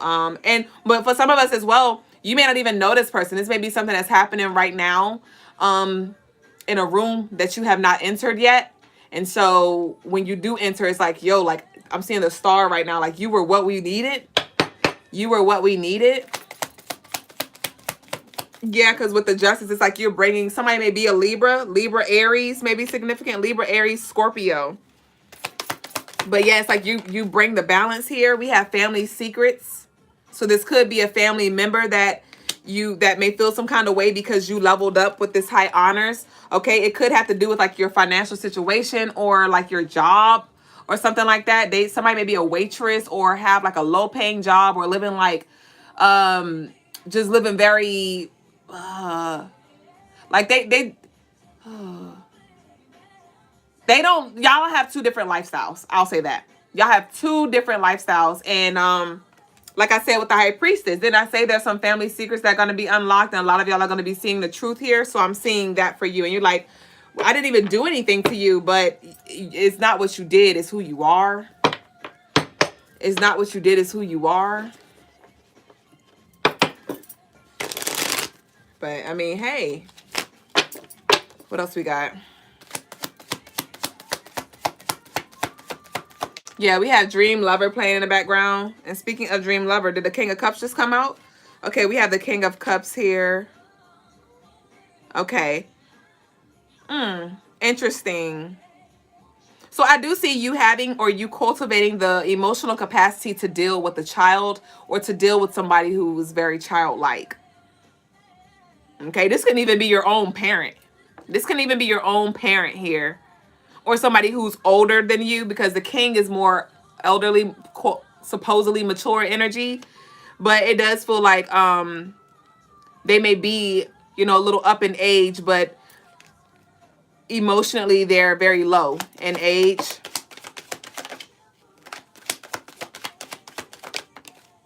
Okay, we have identity theft. Yeah. And we have the Queen of Wands. Wow. Wow. Beauty just played. Beauty's playing right now. And the Queen of Wands is Leo. Queen of Wands is Leo. Center of attention. Life of the party. Very beautiful. Very beautiful. Very outgoing. Very loving.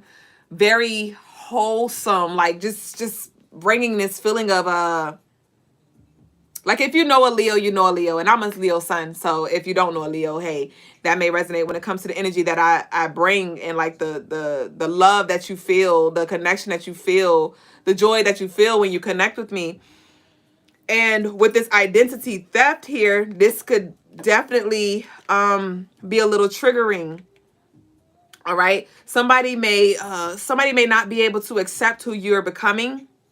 Somebody may have a hard time accepting that the old version of you is gone. Some of y'all weren't always in this Queen of Wands energy. Some of y'all are very insecure, very low key, like very humble, but in a way where you're undermining yourself, and you're being prepped for surgery, right? This is something that's being healed within you. And when you come back around, when you come back around, you're gonna come with this new kind of energy, and it's gonna be a little you know, it's gonna be, somebody may even try to keep up or may try to match you. I'm seeing somebody like be the center of attention, but then somebody else is trying to like butt in and like talk, and it's like they are not paying them no mind. Like, it just feels like an energetic pull to you. And so also, some of you, there may be some people that escort themselves out of your life. There may be some people that escort themselves out of your life, or they're like, I just can't do business with you, or I just don't want to be, like, I just can't. And they may try to project. Because we have the king and we have the queen. So this is showing like you're moving up. You're doing this work. This is real life for you with the high priestess. But they may try to project and make it seem like you're bougie, or now you're this and not. It's like, what? Somebody may really be telling their insecurities when it comes to like what they're putting on you, and you're like, what do you mean? Like, I'm still loving you. I'm still showing up for you. Like, ain't nothing changed. A lot did change, but my character is still the same. Like, what you talking about? Like, I don't talk down on you. I don't act like I'm better than you. Like, none of that. I'm just basking in my glory. I'm sharing my story. Like, I have the finances to get certain things, or I am well connected, or whatever it is, right? Whatever your story is, it's like, why are you taking that personal? But they're taking it personal because, like I said, you're just reflecting like the sun, you know, some could be's for them that aren't, right?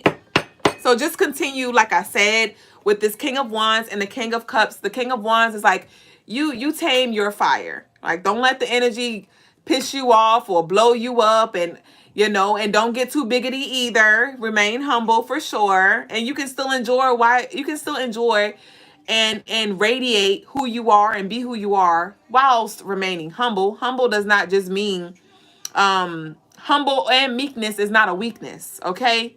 So with this queen and this king, it's like, let's go ahead and rise and balance. Let's rise and balance and understand that, you know, there may be some other energy that comes with that, but that really, it has everything to do with you, but nothing to do with you at the same time.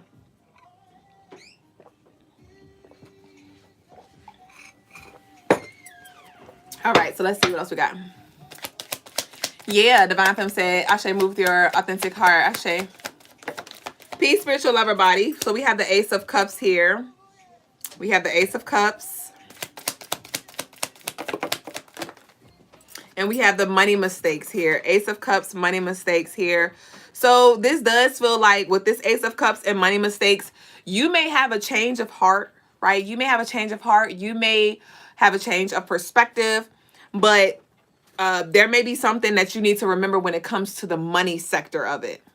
Like say, you know, somebody's having a hard time and typically you would show up for them financially in a certain way, right? And we got crossroads playing in the background. So you may be at a crossroads where you got to choose like, okay, how am I going to move now? Because you may have compassion, you may have empathy, you may feel where they're coming from, and you may be like, you know what? I got you. I'm going to still show up. I'm going to still show up in the same way that you've always shown up. And we have money mistakes here. So this feels like it has to do with the finances. Obvious. It doesn't feel, it says it, money mistakes. And we got the Ace of Cups. And so it's like just boundaries. You know what I mean? Like, not saying don't completely give anything, but balance. Like, you know what I mean?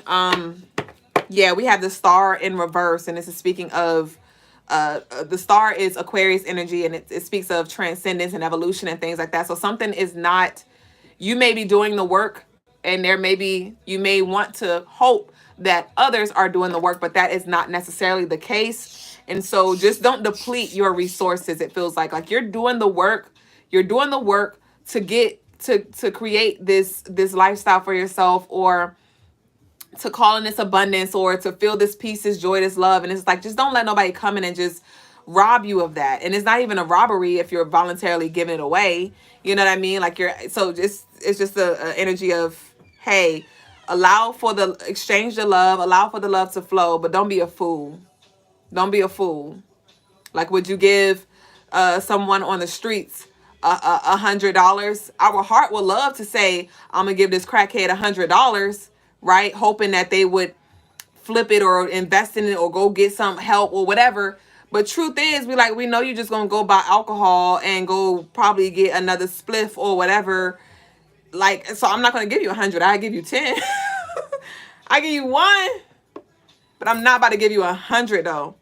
You know what I mean? So I just feel like these boundaries definitely need to be set, because especially as you move up in ranks, and it's not talking about big headedness. It's just speaking wisely. What are you going to invest in? What stocks are you going to invest in?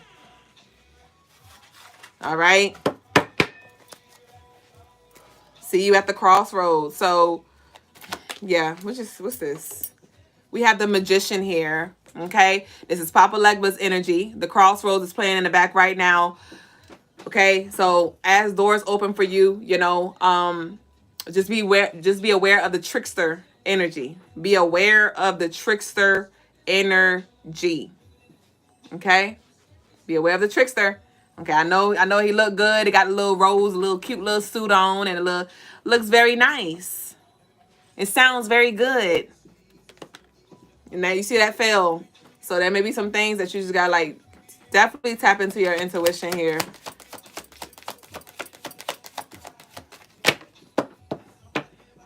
And even with that Papa Legba energy, that's that Mercury, which governs the mind and the mouth here. And so it's like there may be someone with a gift of gab who's speaking, right? But it's like, but they're thinking something else. And you may be able to tap into the truth with this High Priestess. Like, yeah, I hear you, but your actions do not align. Your actions do not align. Okay, if you feel that way, why are you moving like that? You know, or if you did the work, why are you still bringing up old shit? Or if you know, it's just not lining up. The math is not fucking math. And 1 + 1 = 2, bitch. And they over here like, well, no, 1 + 1 - 1. No. So we're gonna get a few more. We about to close out because Brother Logas is going to change. What we have here. We have blackout. We have blackout. So that just feels like a wool being pulled over somebody's eyes here. So definitely, I need you to tap back in. I need you to tap back in. Yeah, it's time for you to reel it on back. Reel it the fuck back. Reel it on back. Okay. Yeah, we have sorrow. Card number 5 again. Okay, that Mercury energy rather, because it wasn't again, but the Mercury 5 energy, Gemini energy. You know, Geminis, they got a lot of sides and things like that. So this could be somebody who's working, you know, who has a lot of different sides. Yeah, this is collective. And we have the Ace of Wands. And so don't share everything that's happening for you either. Yeah, we have the Judgment here. Yeah, somebody is definitely judging you. And we have the work. Somebody is not feeling your work. They're not feeling your flow. They're like, what the fuck you, who the fuck you think you are? With this judgment, somebody's definitely passing judgment. And they but it's like you worked for it. Like I said, you put the work in. We have the toil and labor right here. You put the work in. So, hey, we got the death. We got the death. And so this is a Scorpio energy, that high priestess, but also speaking of transformations here. And speaking of transformations, and like I said, some of y'all about to show up in a whole new form and whole new skin. You said, I feel this. Ashe. Yeah, we have electrical issues. Now they got a damn problem. Accident. And it ain't mine. Accident and electrical issues. That is not my problem, that you are not connected to your higher self. That's not my problem. I can't come in and do the work for you. I can't come in and do the heart surgery for you. You have to consent. You have to choose to go to the doctor and say, hey, my heart hurt. Or you could die in bed, or just suffer in silence or whatever. But I cannot push you to the hospital. I cannot sign the paper for you. I cannot put you on that bed. That's all a you thing. So I see beauty coming in. I do want to close out with an angel number, and we about to go because I know the God's about to come. Let's give us one to close out with. Just one for the collective. If this energy resonated with y'all, I need y'all to drop a green heart. Ooh, we have 1515. 1515, and it reads big break. An opportunity, help, extra cash, or other support is coming your way. So keep going and have fun when performing your tasks. The most tremendous success comes from passion. All efforts will be rewarded big time. Okay, so I want to get one more. Just give me one more. So some of y'all may be seeing 666. And, you know, usually when people see 666, they think like, oh, negative, negative, negative. But it's actually the complete opposite. And so it may be something that looks like negative on the outside, but it's really big or beautiful or positive. And then we have 0808. Okay. And it reads swift action. You will enter a time of expansion. So begin taking steps towards achieving your ultimate objective immediately. Finances will miraculously improve. Oh, and somebody has their mind set on you. Ashe. So that concludes the collective read of today. It was definitely beautiful. Some of y'all may need to delve a little deeper. Book your personal services on crystalinemars.com, or even your personal rituals, whatever y'all may need. And we're going to go ahead and switch it over to the...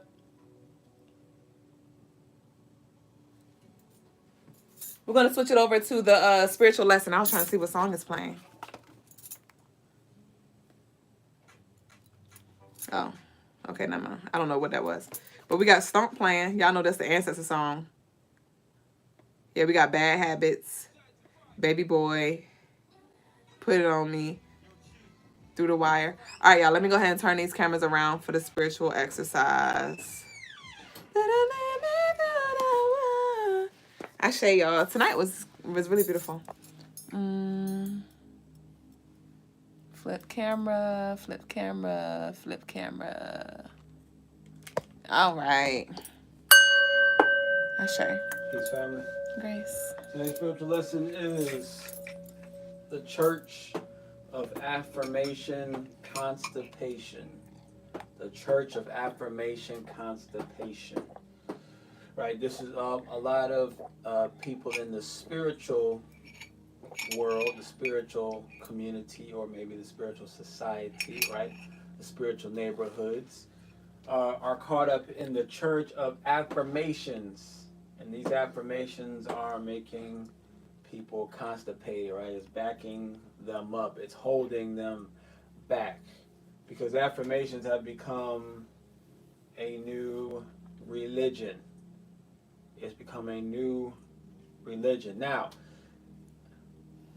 affirmations are powerful. Affirmations are real. Affirmations do affect reality. It does affect and influence vibration and frequencies and your life and living things, as well as, you know, organic things as well as inorganic things, right? It affects everything. Yes, it does influence everything, right? But you may also come to understand that just because you're saying an affirmation does not mean that that affirmation is going to materialize. It does not mean that that's exactly what you're going to get, right? Does it increase the chances that you'll get something like that? Yes, it does increase the chances, but in no way does it guarantee, right? Right. It's good to use affirmations, yes, to assist you on your journey. But what we do, because of the way that we are, once again, been genetically created and built and modified, right? We have those worship type of genetics that are built into us, those religious genetics, those church-like genetics that are built into us. It's just like it's like, taking a robot and having it, coded in a certain way where it just feels the need to, follow the rules of human beings, whatever rules that you put into them, just like an iRobot, right? That's the same thing how we are. That's how our behavior is. That's how our genetics are. That's in our DNA, where we naturally just want to become religiously connected to a thing, and we make it our God. We have made there are people who make affirmations their God, right? Or maybe your angels, right? Whatever, however you may look at them, but we become so attached to the affirmations. We make that life, right? And that could not be, any further from the truth. Affirmations are a tool.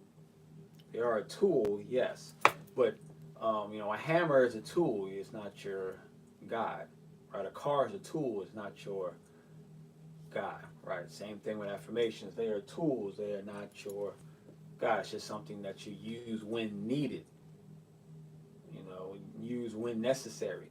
Use when appropriate is probably the best way to put it. But otherwise, it is going to be your will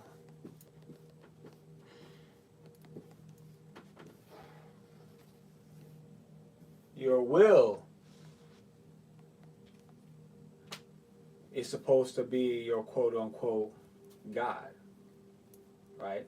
What is the will? The will is the heart.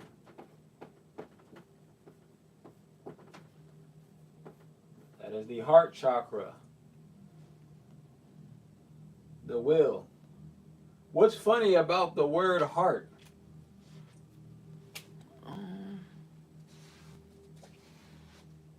Feels like I'm gonna have to erase this. I really want you to see this. Earth.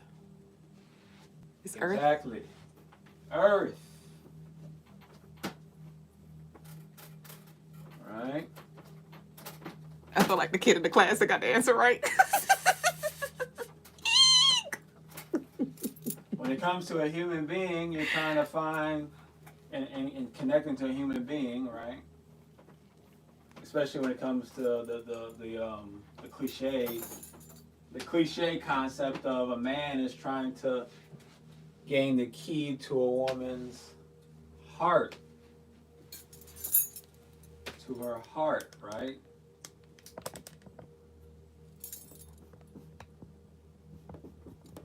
The heart.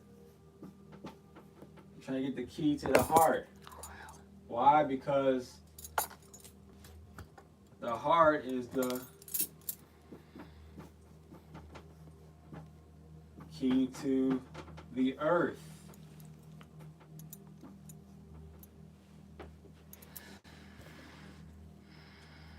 The heart is the key to the earth. What do you mean the key to the earth? It is the key to breaking out of the three-dimensional matrix that covers the earth. The heart chakra is the key to breaking out of the key of three-dimensional matrix that is the earth, right? And the heart represents the what? The will.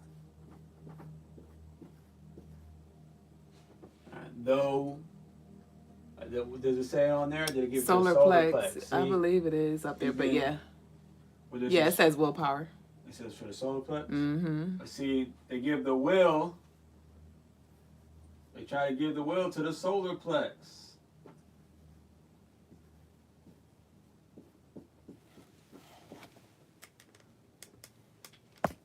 Right?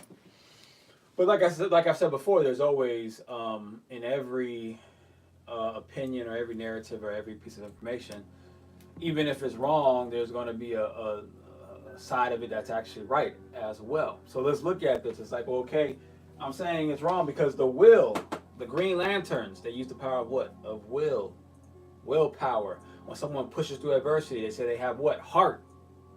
They don't say you have soul. Yeah. Right? No. When it comes to soul, it usually has to do with like feelings and music and things like that.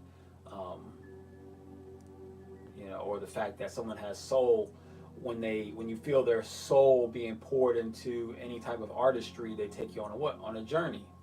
You follow the yellow brick road, right? They take you on a journey. So it's not so much will, but at the same time, we can say that maybe the heart represents willpower, right? Or maybe the solar plex represents like a will, influence, right? You can use your soul, tapping into your soul, pouring out your soul, can do what? Can influence the will of others. It can influence which direction they push their will to go in, right? So maybe that's how the will connects to the solar plex, right? It may also be saying this. It may be saying that, well, the solar plex, we see what? Soul, right? We see solar, right? So it's solar, right? This is not S-U-L, right? This is not the soul chakra. This is the solar plex chakra, right? I wonder what a plex is. It sounds like some type of matrix type of thing. I need to look that up, right? But it's solar. This is the solar. It's not the soul. This is solar, right? Solar, we know, is sun. It's sun powered, right? They say there's nothing new under the sun. We are under a sun, right? We have a sun in the middle of our solar system, right? So wherever there's solar plex, right? Maybe that's like a solar type system, some type of system, maybe, right? Well, our solar plex is probably connected to and most affected by the sun and our solar system, right? So we are affected by the sun, mostly probably by the actual sun that is in our solar system. And that the sun in our solar system, what is it doing? It is willing, with its will, it is pulling the planets around, it's affecting the planets around it, right? Helping to influence the rotation around it, right? That's one. And two, it is nothing's new under the sun, meaning everything that is pouring, how we experience life on this grid, on this earth, is based on what information, because light is information, right?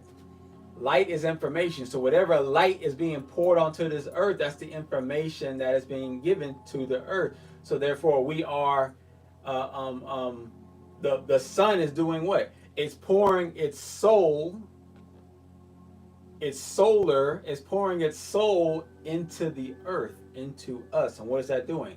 That's influencing our will.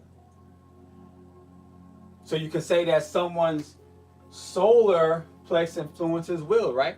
What does the solar plex represent? Confidence. Also represents on the other side fear. When someone is uberly confident, when they are, when they have that big energy, right? When they have that incredible aura, and they walk into a room, right? People are going, they just fall in line. They just fall in line. Like Cat Williams said, when I walk into the room, heads go down because they know the king has arrived. When the king arrives, when the queen arrives, no matter what junk you've been talking, whatever you was focused on, whatever you were distracted by, you stop and you fall in line. You fall in line when ultimate confidence comes in the room. What are you doing? You are pouring your soul into the room. You are pushing out, radiating your sun energy, your soul, right? Your solar plex energy, which is influencing the wills of others, which is overwhelming the wills of others. So the solar plex does have a connection to the will, right? But it's the influencing of will. It does not have anything to do with your own will, though. Your own will, right? Meaning your own desires and passions and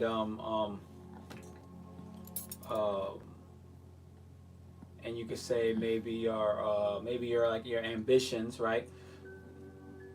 Your the thing that will help you to push through the adversities, right? That is your power. That is your will power, right? The solar plex is what is the energy that affects others' wills, but your will power, your own willingness to block out other people's solar plex energy, to block out the soul energy of others, and to stay steadfast to what you're going after, what you desire, or who you are, or staying true to yourself. That comes from the heart. That comes from the heart, right? Which is your earth. That is your earth, Ashe. Right? So understand that your power does not come from affirmations. That is a tool that can be very, very useful, but that's not where your actual power comes from.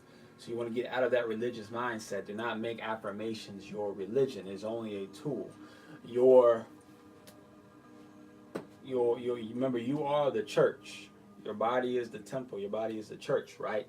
And the God, the true God of your temple, of your church, is your will, right? Whatever is what is your will, and what you're trying to will in, and what you're trying to will yourself over, right?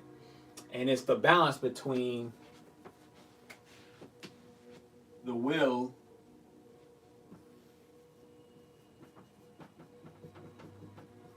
and the smith. It's the balance between the will and the smith, right? Y'all might not have known that the spiritual significance to Will Smith, to his name, to his existence, to his story, right? But it's that none of these things, especially in the celebrity world or even in the political world, anything that you're seeing in cinema, in media, in any type of way, there is a strong spiritual significance. There is a story. It is the codes to the matrix. If you're trying to figure out what are the codes to the matrix, where are they hidden? The matrix can't help but to show you it, and it can't hide itself from you. It can only try to disguise. That's the best it can do. But if you start trying to look for and try to pay attention to, the codes, the cheat codes to break the matrix, right? You just have to. You gotta study the matrix. You gotta study the matrix. You gotta study the algorithms, right? The matrix, the three-dimensional matrix algorithms, right? It's the balance between the will and the smith, right? The will smith, right? The will, the heart chakra, the will power, right? Versus the smith. What does the smith do, right? And the smith is you could say the shadow self, right? That is the shadow self, right? It's the self that, it's the shadow self. It's the self that, if you're not aware of it, if you're not willing to go into the shadows, you're not willing to go into the dark side of yourself, it ends up being the thing that keeps you locked in, right? What does Smith do in the Matrix? The Smiths keep everybody in line. It keeps you from fighting the Matrix. It keeps you on the status quo. That's what the Smiths do. The Agent Smiths do, right? It's until Neo, right, unlocks his heart, right, unlocks his heart chakra, that allows him to then go into his Smith,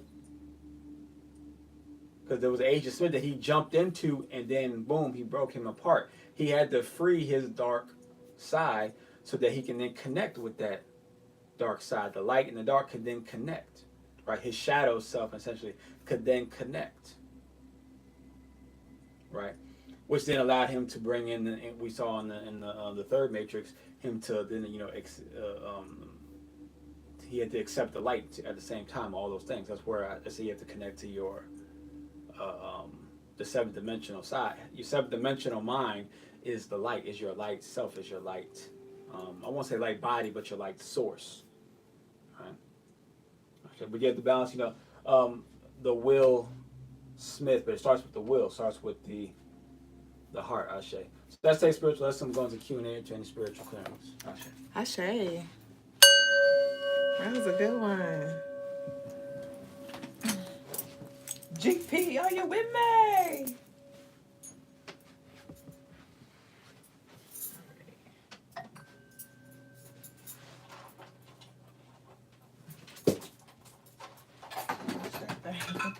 Oh, Phil.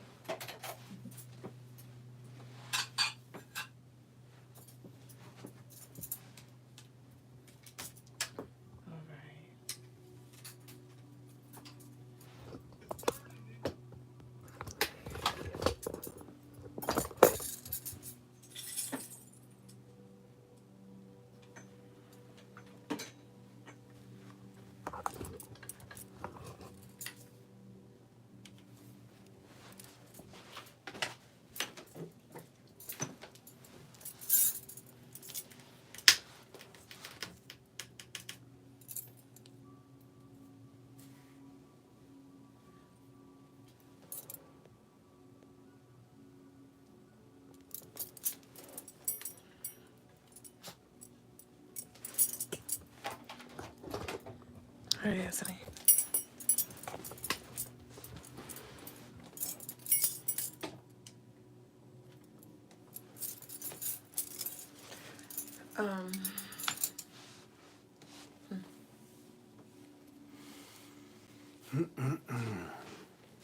Peace over to TikTok. Appreciate all of the likes and the gifts, as well as the hearts. Share over to YouTube. Appreciate all the likes, share, subscribes, and the super chats as well. There's always shout out to the OGs on IG. Your William Minds is divine. Them thoughts. Shay. Shay.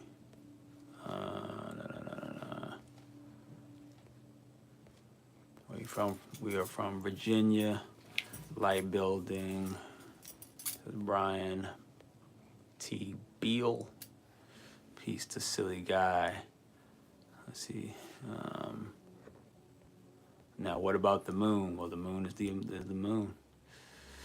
Lots of gems. How do I get in tune to my spiritual side without doing drugs? It's a good question. Yeah. How do you get in tune with your spiritual side? It is a it's a journey. It's a journey. It is a journey. You definitely have to get rid of the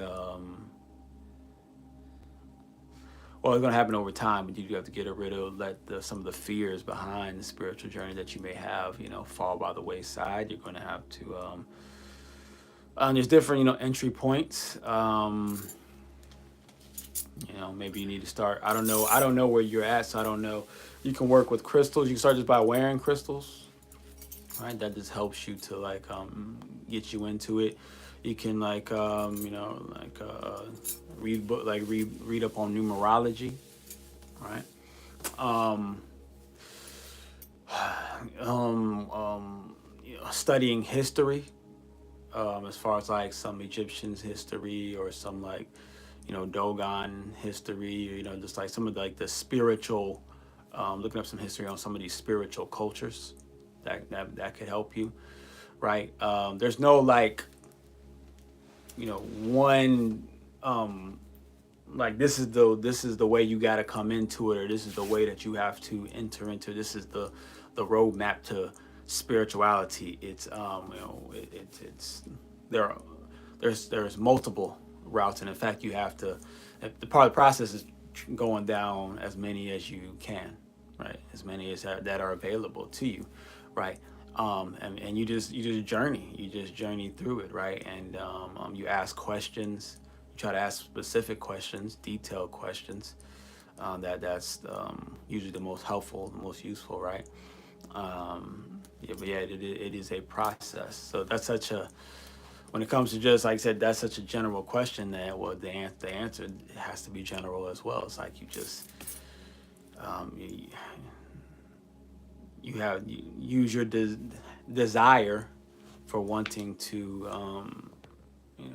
get in tune with your spiritual side. You have to use your desire as your compass, to try to experience things and learn different things. And yeah, that's the best answer I can give to that. And you staring at me. We just absorbing. He was looking up to you. Yeah, but I never like You say I never took drugs. not that I've never taken any. I never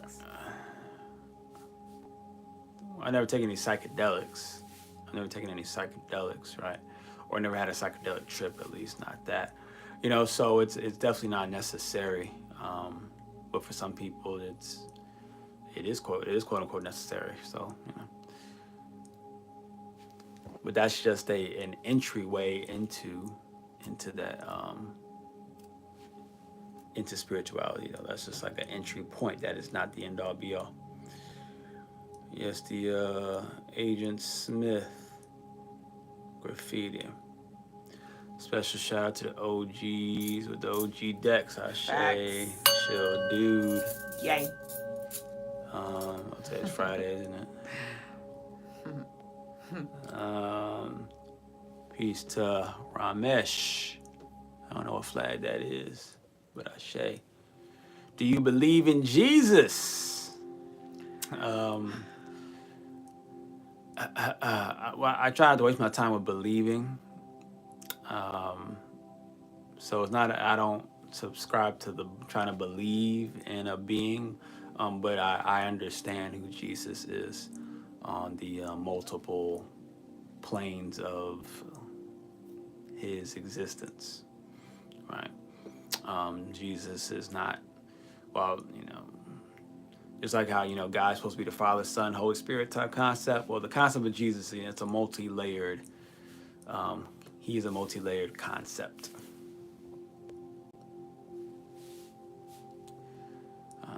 I find this channel to be delightful and a breath of fresh air in an oversaturated YouTube market with other channels illegible. Okay. You stand out as a North Star in the sea of content. I say to Matthew, appreciate it. Facing your traumas is a must. That definitely is part of the process. That's part of the process. That's part of the process. I've come to find that it's, facing your traumas is definitely like one of the, like level one parts to it. But then there's a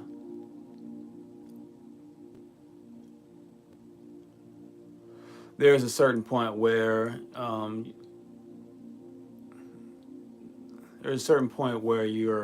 the idea is to Well, at a certain point, if you want to break out of the matrix, I would say that you're going to have to look beyond the traumas. You're going to have to, in a sense, stop accepting them as real, right? And that's kind of like an overly simplified way to say it, because you can easily. That's a process. I'll just say that is a process to stop looking at them as real. It's not saying that they're not real. I'm not saying that.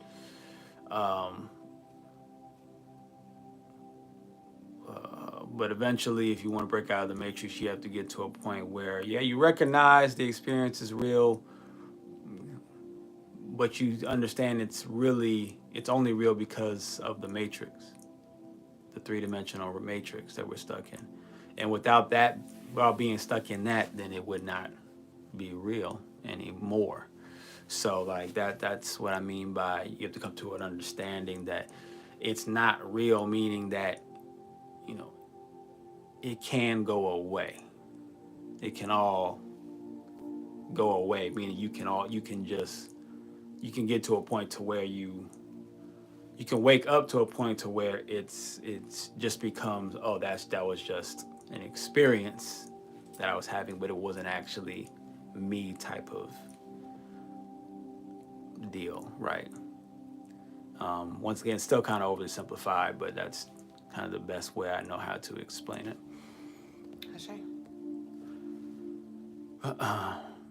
Great answer. I'm going to start with crystals. Ashe to Juan Hosi. You smoke weed or do drugs? I do not. Say it's not for everyone. Ashe, Divine Femme. Your room looks effing lit.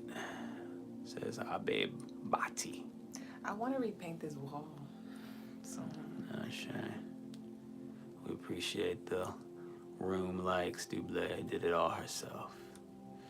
The shadow work was real today, says Julia Jackson, crying at work like a teenager, and then was like, oh, ish, let's explore that trigger, newly sober, diving into my spiritual practice, study myself. Ashe to that.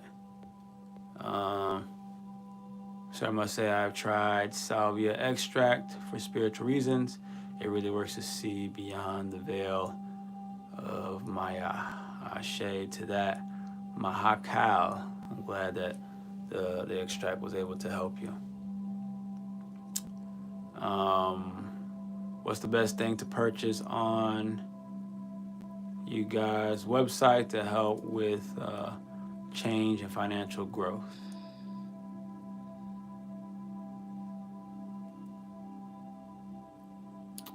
I mean, we have a money candle, right? We do. We have a money candle. What else we got on there? I have ritual services that the higher wisdom ritual service that includes a candle, but either the healthy and wealthy candle, and what's the crown chakra candle? I can't remember what's the crown chakra candle one? I think it's higher wisdom candle. What else we got? Yeah. We do have a necklace as well, a charm necklace. I believe it's called Healthy and Wealthy. A charm necklace. That'll help as well. Moldavite. Well, that doesn't... It's kind of connected to money, but... connect to the heart and change. Sure, there you go. Hope that was helpful. There, peace to Brazil, says Caesar Leandro. What's your opinion on psychedelics, sir? I mean, it's psychedelics are a tool. That's my opinion. They're a tool like anything else, and the effectiveness of any tool is based on the skill of the person using it. Right? You know, people these days, they tend to look at the psychedelics in a there's a lot of people who look at psychedelics in a religious way. They make the psychedelics their gods as well, right? Or their connection to what they believe are gods, right? So, or they treat the experience, or they treat the psychedelic probably more like a church is actually probably more accurate. It's like they're trying to reach God, they're trying to get to the sermon, right? They're trying to get to the sermon, they're trying to get to church, they're trying to get that their preaching of the day, so they can take the psychedelics to get there, so that they can receive the teachings from, you know, the elves or the whoever that they run into, the dragons and all that kind of stuff in those spirit in those realms, right? You know, which is I don't find anything wrong with it. I just know that that's not what's going to that's not what's going to help you. That's not going to be. That's not the ultimate tool that's going to get you out of the matrix. But it can be useful to try to see into the inner workings of the matrix, though.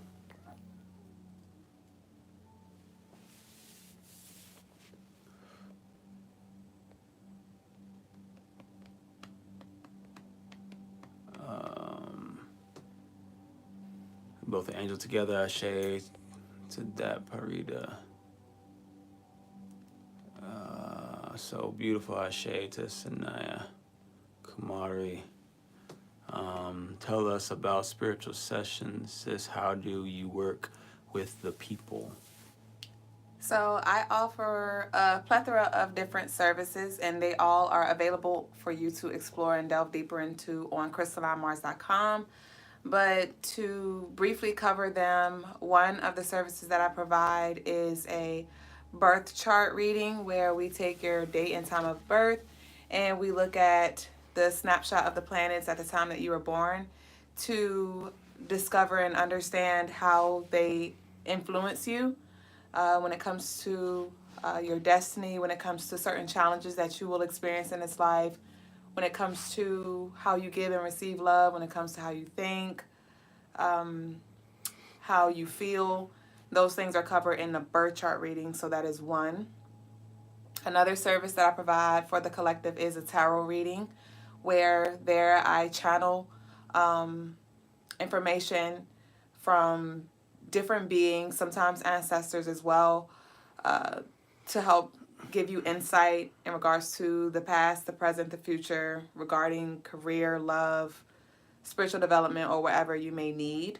I also provide a contact a deceased loved one where I specifically channel ancestors or a specific ancestor. I also offer a energy clearing, which is essentially Reiki that is held over the phone.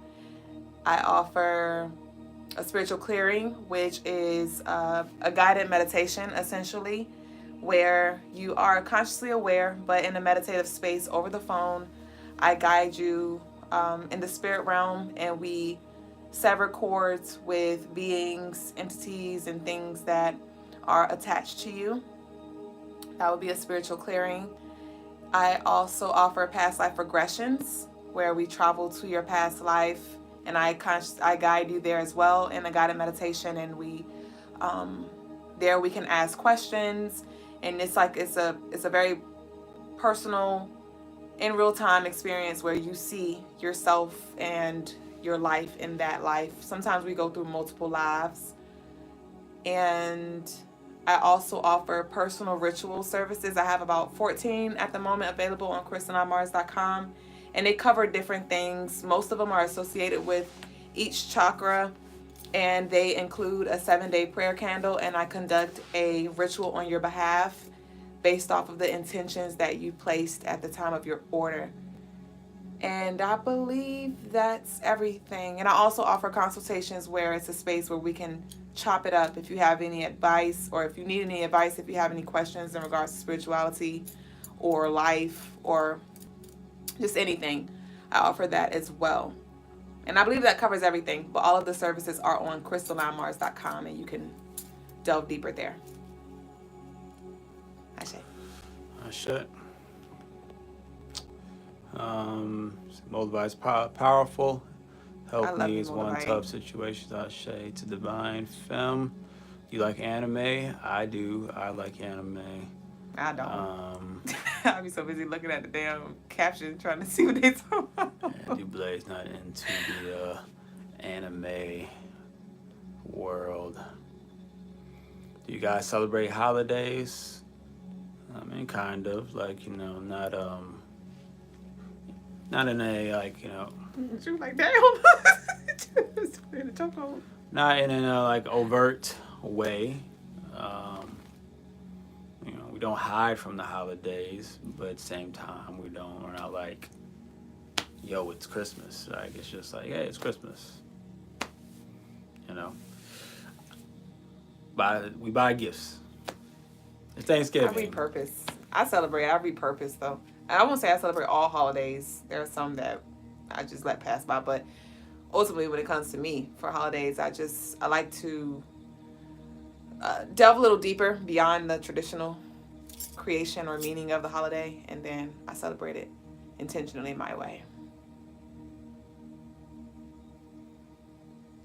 So for Christmas, it's more of the Christ energy, and setting those intentions around that,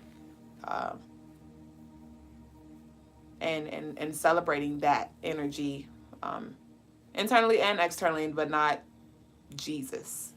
So that's just a prime example. I say that's what she does. Me,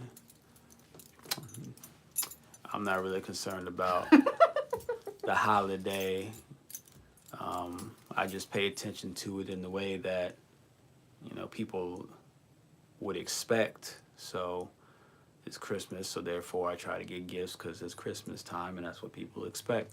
It's Thanksgiving, so we were going to eat together. So then, you know, I go and I eat with them, right? If it's, you know,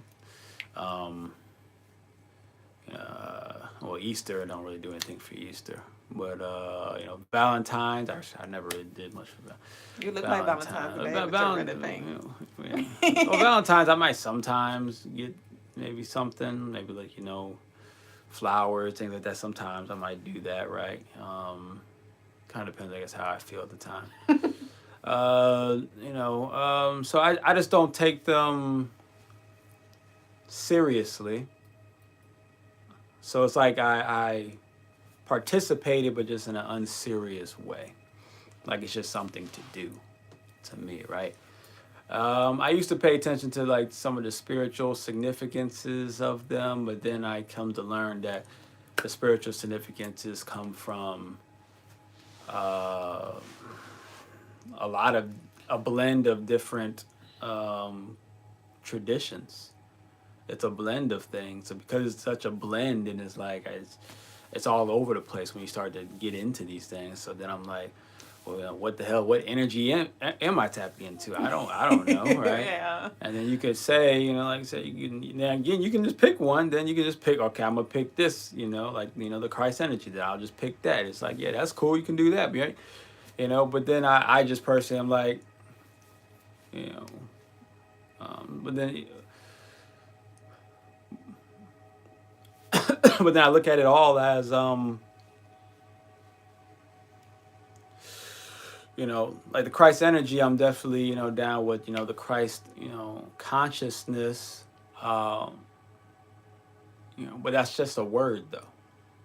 It's just a word, you know, what is actually Christ consciousness itself, right? When I think about Christ consciousness and what it is itself, I just think it's light. It's the light source. And to me, that has nothing to do with any particular day. Like there's no day that can give me that. I don't even think there's a day that can even help me to get there in any type of way. There are days that will influence an experience because so many people's energies have molded it to be that, to represent that. So you will experience things that you may think is, oh, this is Christ consciousness, or this is, you know, the return of, you know, Jesus or whatever, and, you know, for Easter, right? Or this is a love day because we all have agreed that Valentine's Day is a love day. So, and it's because so many of us have agreed that we have created that, because that's what this matrix, you know, allows for us to do. If we all believe in this thing, then that will be created. That energy will be created. That God will be created. That spirit will be created. That, right? You know, but you know, me looking at it from my perspective, like none of it's real, meaning none of it is there unless we all said it's there, or enough of us say it's there. Um, you know, I just don't take none of it seriously. I don't take none of the days seriously at all. You know, me personally, I got a beef with. I have like this internal and internal and this internal and eternal beef with all the deities, with all the spirits, with all the um,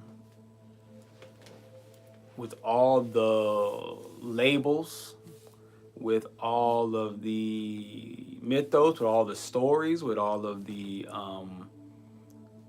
concepts historically and spiritually, with all the cultures, with all of um, uh, with all the extraterrestrials, with all the interterrestrials. I got a beef with everything, with all things. Um, because I see it for what it is. I see it for what it is, right? Um,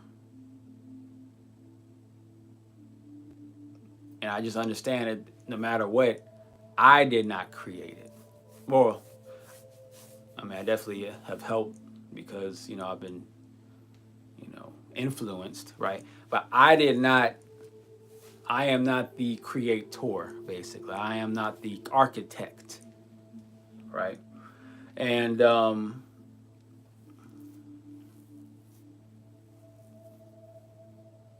and I can just see all of the strings to the puppet show. I can see all of the strings, right? So for me, I'm just kind of going through the motions as I'm trying to figure out how to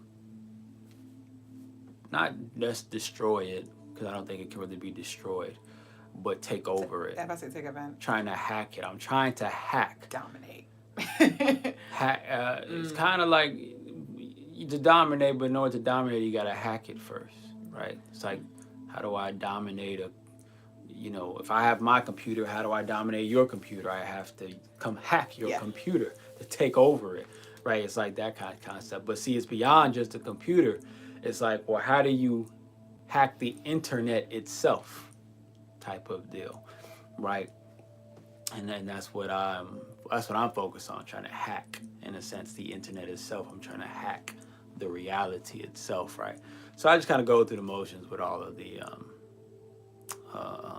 whatchamacallit, all of the holidays, because I also understand that the Matrix has, just like any computer, it has firewalls, and it has these different protective softwares built into it, right? So when someone's getting out of hand, they send the agents in. Isn't that what it is, right?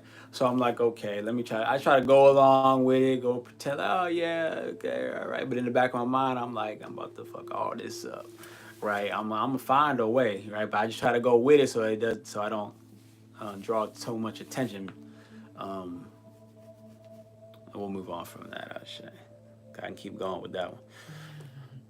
Are y'all gonna read us another book? Maybe. Yeah, we'll see what Duüblé decides to read, to pick up. I thought maybe she was.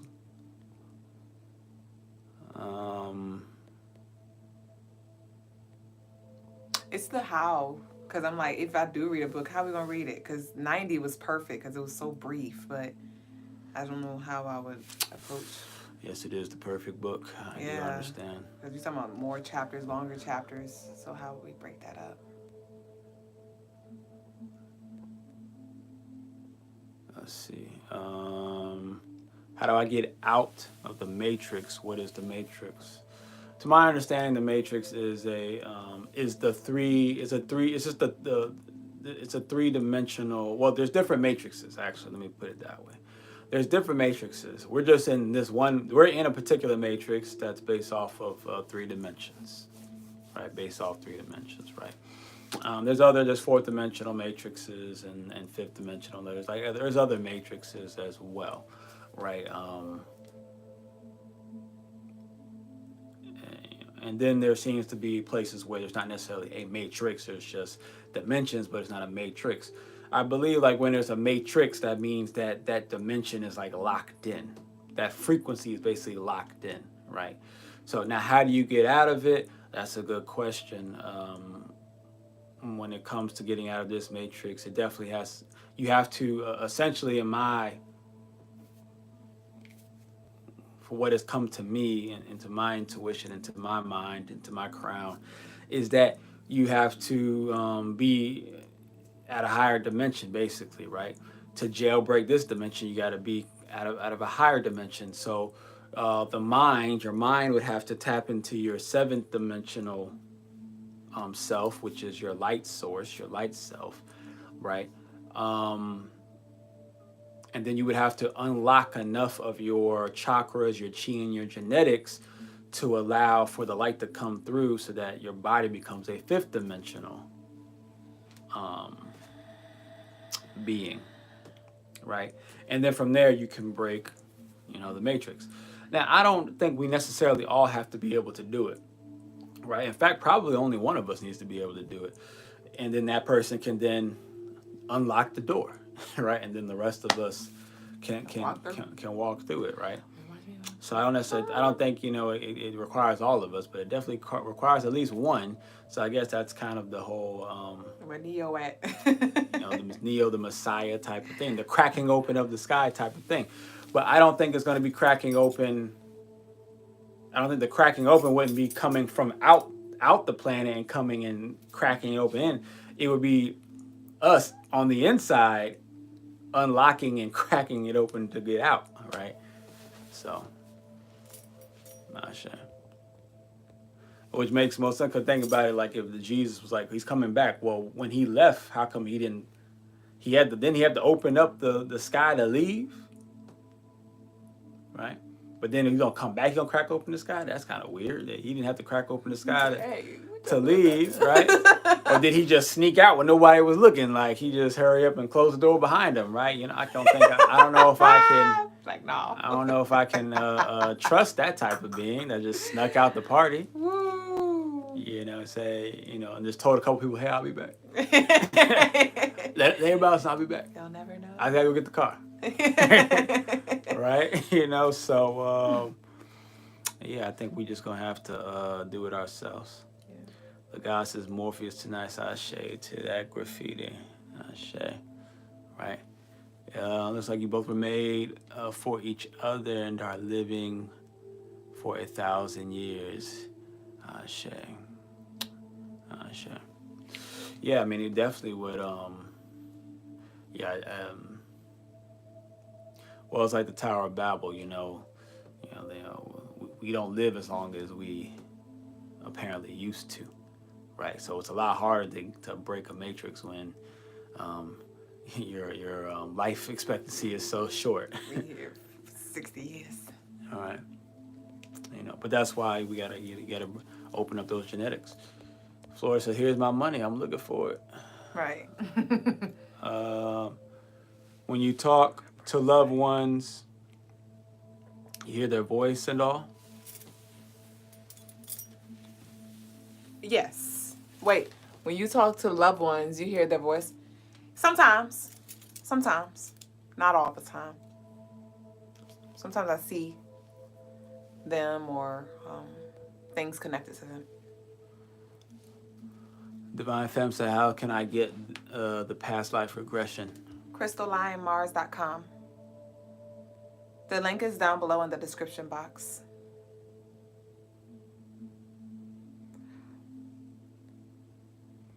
Oh, shit. This perro mean dog in Spanish? I don't know. I think so. Parlez-vous français? Je parle français. Well, no, that's French. I know. I said I speak French, so I wouldn't know. Je parle français was I speak French. I know. Well, don't ask me nothing else. I know the Francais part. Do your rituals really give great results? Yes, based off of the feedback that I've gotten, yes, and from personal experience. Yes. Ashe. Jay says treatment needs to be evidence-based. Ashe. Do you guys have children? Yes, we do. What's up to Woo Mud Life? Let's see. I was just about to ask you that. Holidays and religions are about money for real. They've been turned into that. That's not, but they've been used for quite a few other things. You know, in some of the other cultures that they've been using, money was definitely not a focused or even a part of it at all. You know, some things were sexually based. Some were just, you know, we're getting high based. Some were, you know, getting closer to God based. So I mean, they've had their different meanings. Said nothing means anything. Well, I wouldn't say that. You know, but you can say that, but I wouldn't. That doesn't get you very far, though. It's good to know, but you know, at the end of the day, yeah, you gotta. Even if nothing means anything, you can still find meaning out of that. It's not real until we acknowledge it. Not quite that. It's not that it's not real until we acknowledge it. You know, we didn't need to acknowledge this matrix in order for it to be real. We were just placed in it, right? But at the same time,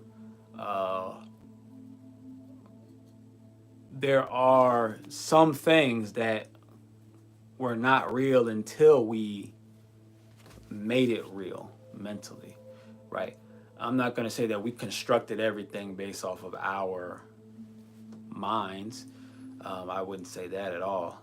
But we have constructed certain aspects of it with our minds. So,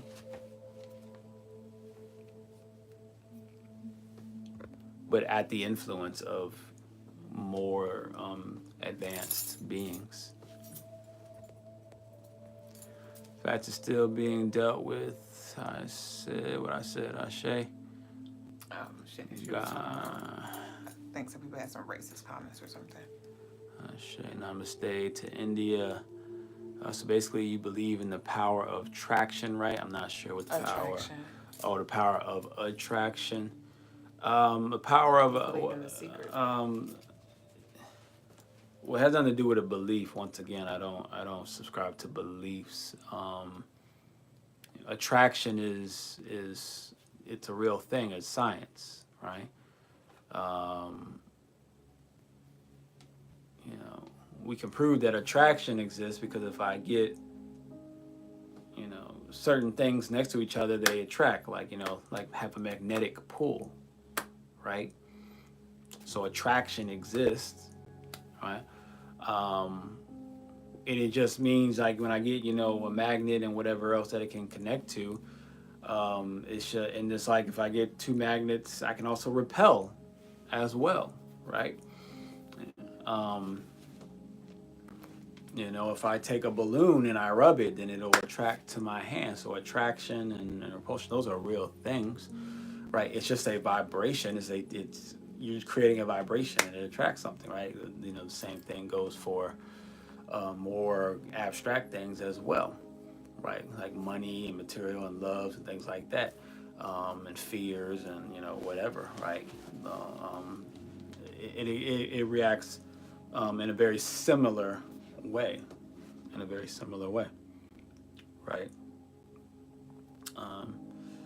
It's not so much the power of attraction, but the law of attraction. Attraction, is a law. There is a law to it. SK says that girl is beautiful, Ashe. Thank you. Power of attraction. Do you believe in the secret? Okay, once again, like I said, I don't really go off of belief, but the secret has some validity to it. It does have some validity to it. It's just not the end all be all, right? It's not the end all be all. Meaning that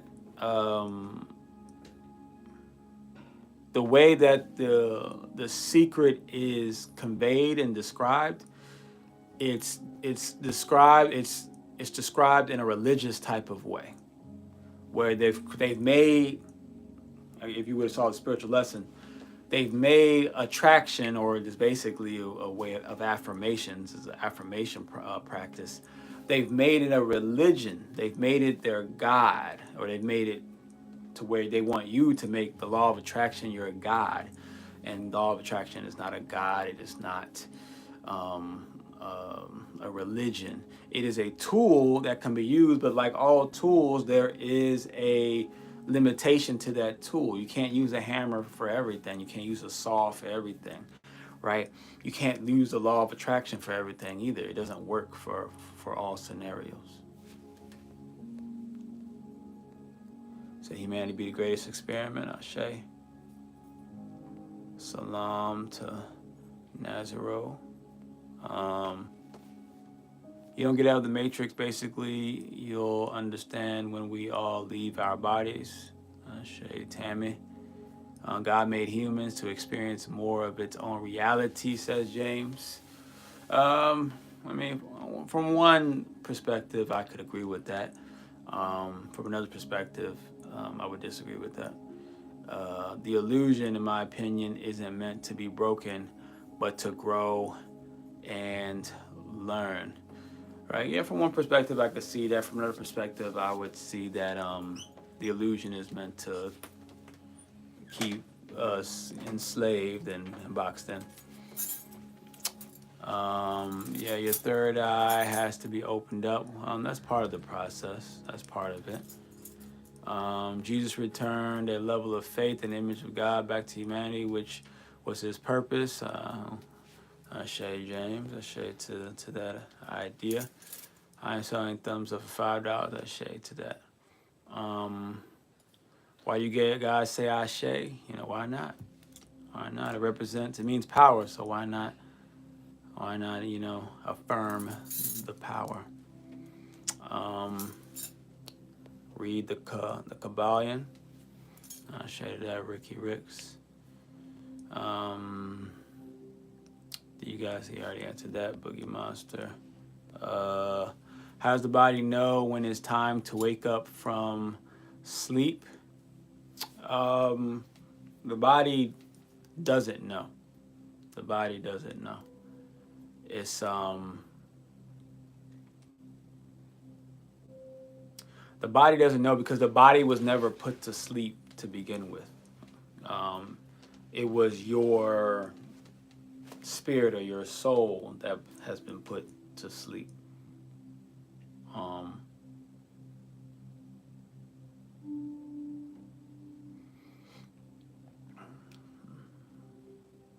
guess you could say both, the spirit and the soul. But it's your soul, in a sense, that has been put to sleep, not your body. So your body has nothing to do with whether you're going to wake up or not, right? You have to try to wake up through the body while in the body.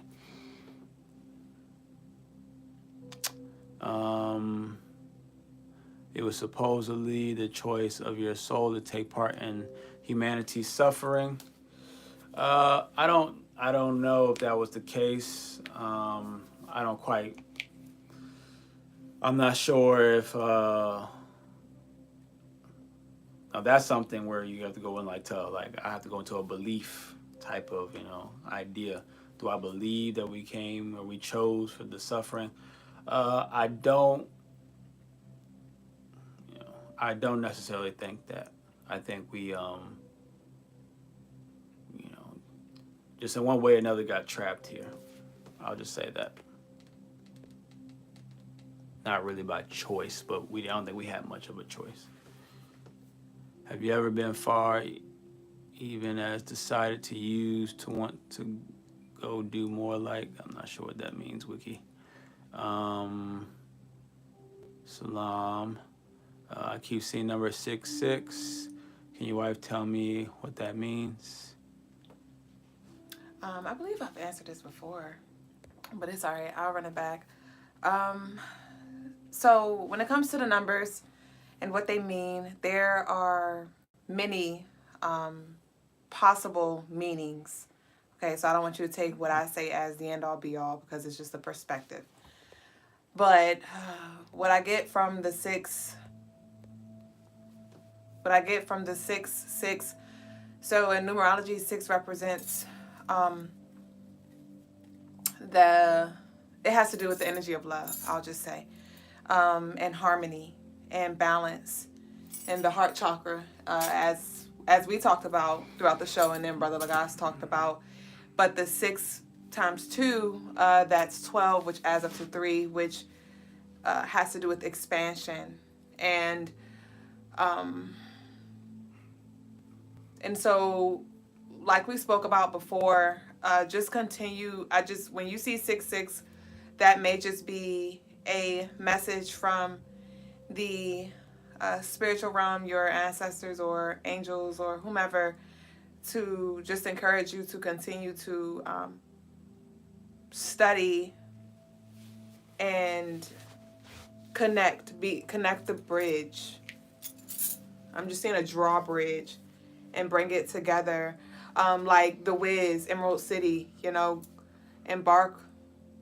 Embark on your journey intentionally and explore different philosophies and things that can help you with expanding your awareness and consciousness and seeing the interconnectedness of all things. And that can help you with understanding yourself as well. But understanding yourself can help you understand the external and ultimately becoming one. So just a reminder, I'd say, when you see that, is to just check in that present moment and ask yourself, or look around. There may be things around at that time that could be a resource or a tool to help you unlock something that can help you remember the pieces of you. Brian Teal says thank you both with the $10 super chat. Sending back tons of Millie. Have you guys been noticing all the UFOs? Yeah, I've been seeing the UFOs online. Everyone chooses before they incarnate where they are going. We are not trapped. How do we know that though? Well, that just tripped is, and fell on Earth. Like, oh shit. That is one way to look at it. I personally How the hell I end up here? I personally think that we are trapped. We've been trapped here. I don't think that we chose it. I don't think we chose the incarnation. I think that we were handpicked. How did we end up here? Not handpicked, but just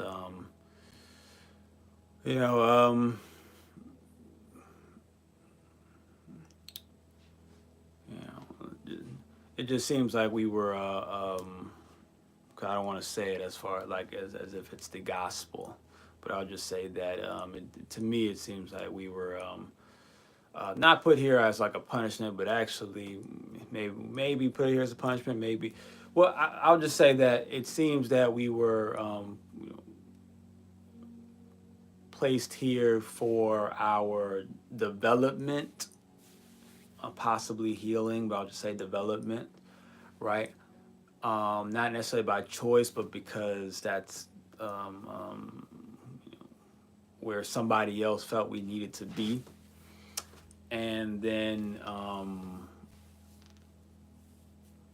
but then we ended up some kind of, then a matrix ended up being like created and we ended up being trapped ultimately.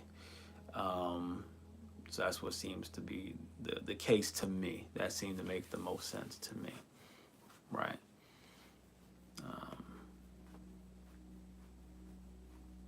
So would you say we're in the heart? So I'm thinking about, like, we talk about the mother and the earth and the green. So that we're in. I mean, you could look at it from that Like that perspective. You can, yeah, you can look at it from that perspective. You can say that we're in, in some sort of heart, right? All these terms really to me are all just really there to, for me, they're just all of these connections.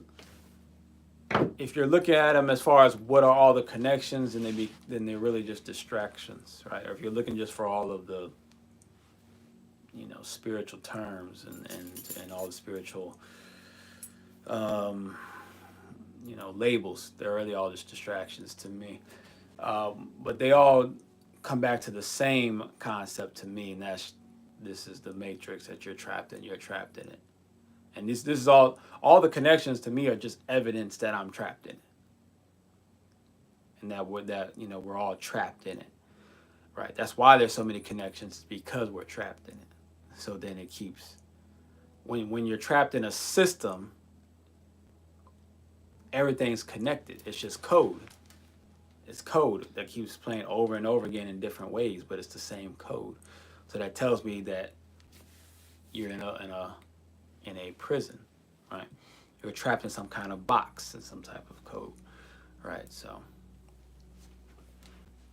but if you don't know that you're trapped,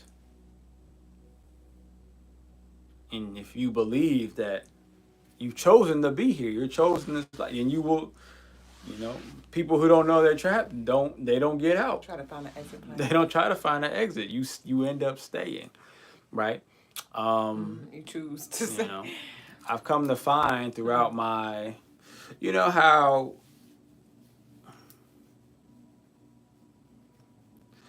people who don't want to, live a regular 9-to-5 life, or, a desk job type life, they're looked at as rebellious, right?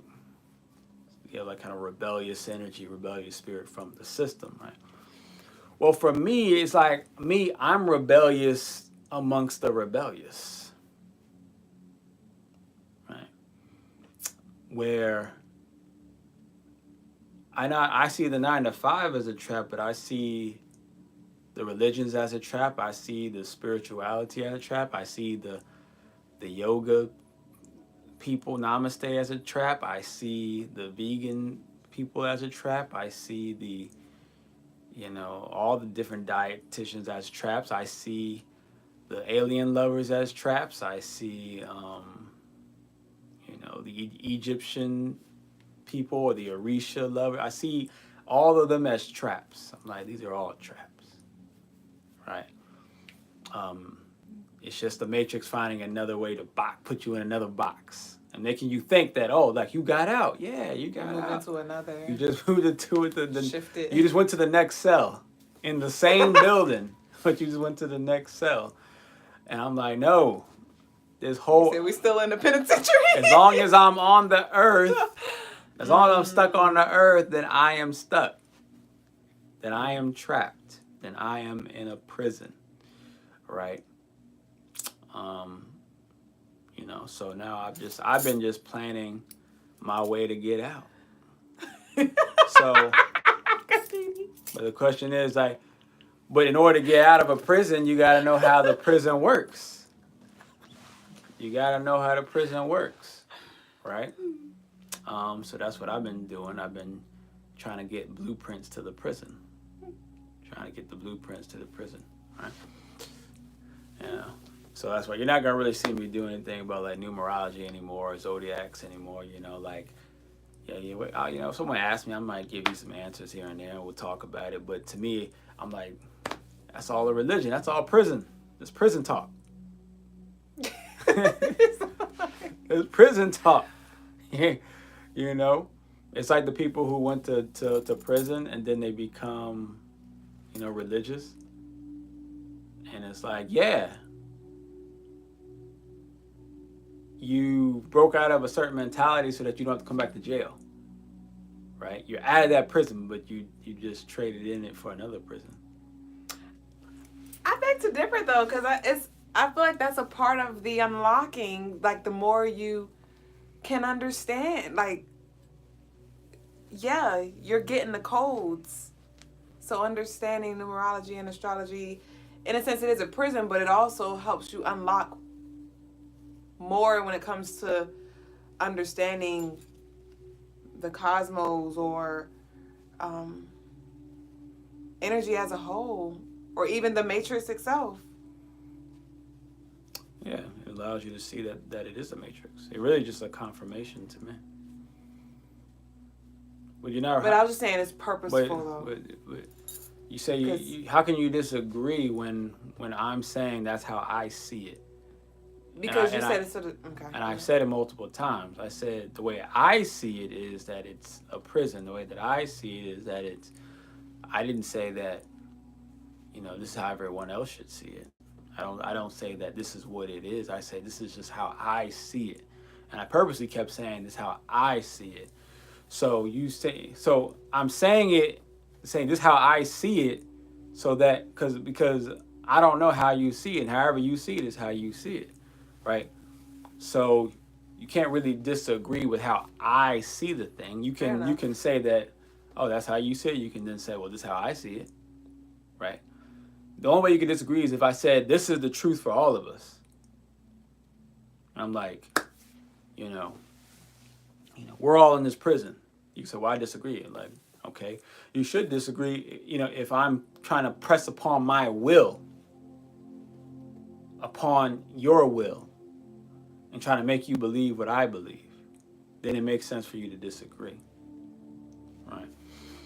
Yeah. But when I use the purposeful words, well, this is how I see things. This is my experience. This is my understanding, and I purposely keep saying I. Well, then if you pay attention, you realize I am not trying to force my will upon your will. I'm not trying to bring you into my world of understanding. I'm merely just sharing with you my understanding, Fair enough. without trying to control yours, right? So that's why I didn't say no one should not study numerology. You're not. I said I am not any longer going to be talking about numerology and zodiacs very often. It's not going to be a core part of my teaching anymore, because I don't see it. I see it as a prison, right? But in no way am I saying or telling anyone else not to study numerology. In fact, when someone asks, well, how do I get into, how do I get in touch with my spiritual self? I talked about numerology. I talked about the crystals. I talked about all these things. The things that I see as prisons, I'm still going to give you the answer, because that's what you're asking me for, right? You're asking me. He asked me, or he or she asked me for a specific question about how you get in touch with their spiritual selves. Well, I gave them, the answer. Now, just because, I don't necessarily, and let me try to give more clarification to those prisons, because I also said that they were tools, right? I said that they were tools, right? But then when you turn those tools into your religion, they become a prison.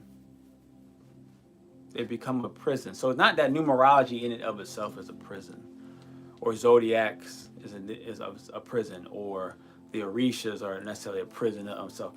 They're all tools, but they end up becoming people's prisons because they can never put the tool down, right? If you pick up a hammer and then you can never put the hammer down, you end up becoming jailed by the hammer, because now you're trying to continue to grow in your life with a hammer in your hand, which was useful when you were trying to nail things in, but now you're trying to change a tire and you still got a hammer in your hand. The hammer is useless now. Now it starts getting in your way. It starts to slow down your growth, right? So what I'm saying is I've gotten to a point, I get to certain points where I realize that tool is no longer useful. I don't care how much I liked it. I don't care how much it was useful. I don't care how powerful it was when I used it. When I realize that tool is no longer useful, I'm going to put it down because now it will become my prison if I don't. It will become my prison if I don't. And I recognize that all these tools are actually meant for me to use to build the, I don't know, the mechanism that's going to allow me to get out of the matrix. Allow me to crack open the matrix. That's what the tools are there, you know, there for, right? They are not my my gods. They're not my gods, right? You know, but you know,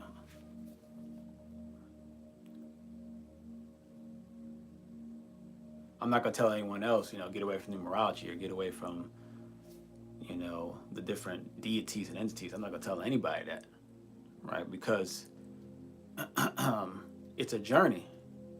It's a journey, and if that's where you're at, then I'm gonna always talk to you to where you're at, right? And if you ask me about where I'm at, I will share with you where I'm at, right? But I don't expect you to look at it the same way I do. You know, I never expect that. I just never do. And because I never do, that's why I'm able to keep growing, because I'm not concerned about trying to make other people be where I'm at. I'm not concerned about trying to get people to see where I'm at. You see, I'm not looking necessarily for confirmation from a group of other people, right? When I say confirmation, it's like I'm not talking about what I need people to tell me. Like, no, I don't need a group of people who I can see even from a distance that are saying the same thing that I'm saying, right? I can be the one person in the entire that I know of the universe of the entire planet who is saying what I am saying, and it seems to me I am the one person saying that what I am saying, right? I'm using things that other people have said to come up to my own understanding and conclusion, and this is what I've come to, you know, and it happens to be like, you know, Philippine seems to be not really attached strongly to any particular, you know, persons, right?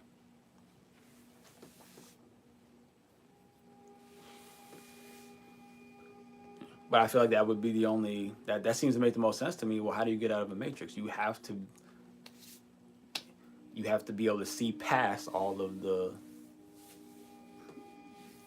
prisons in the matrix. I don't know how else to describe it.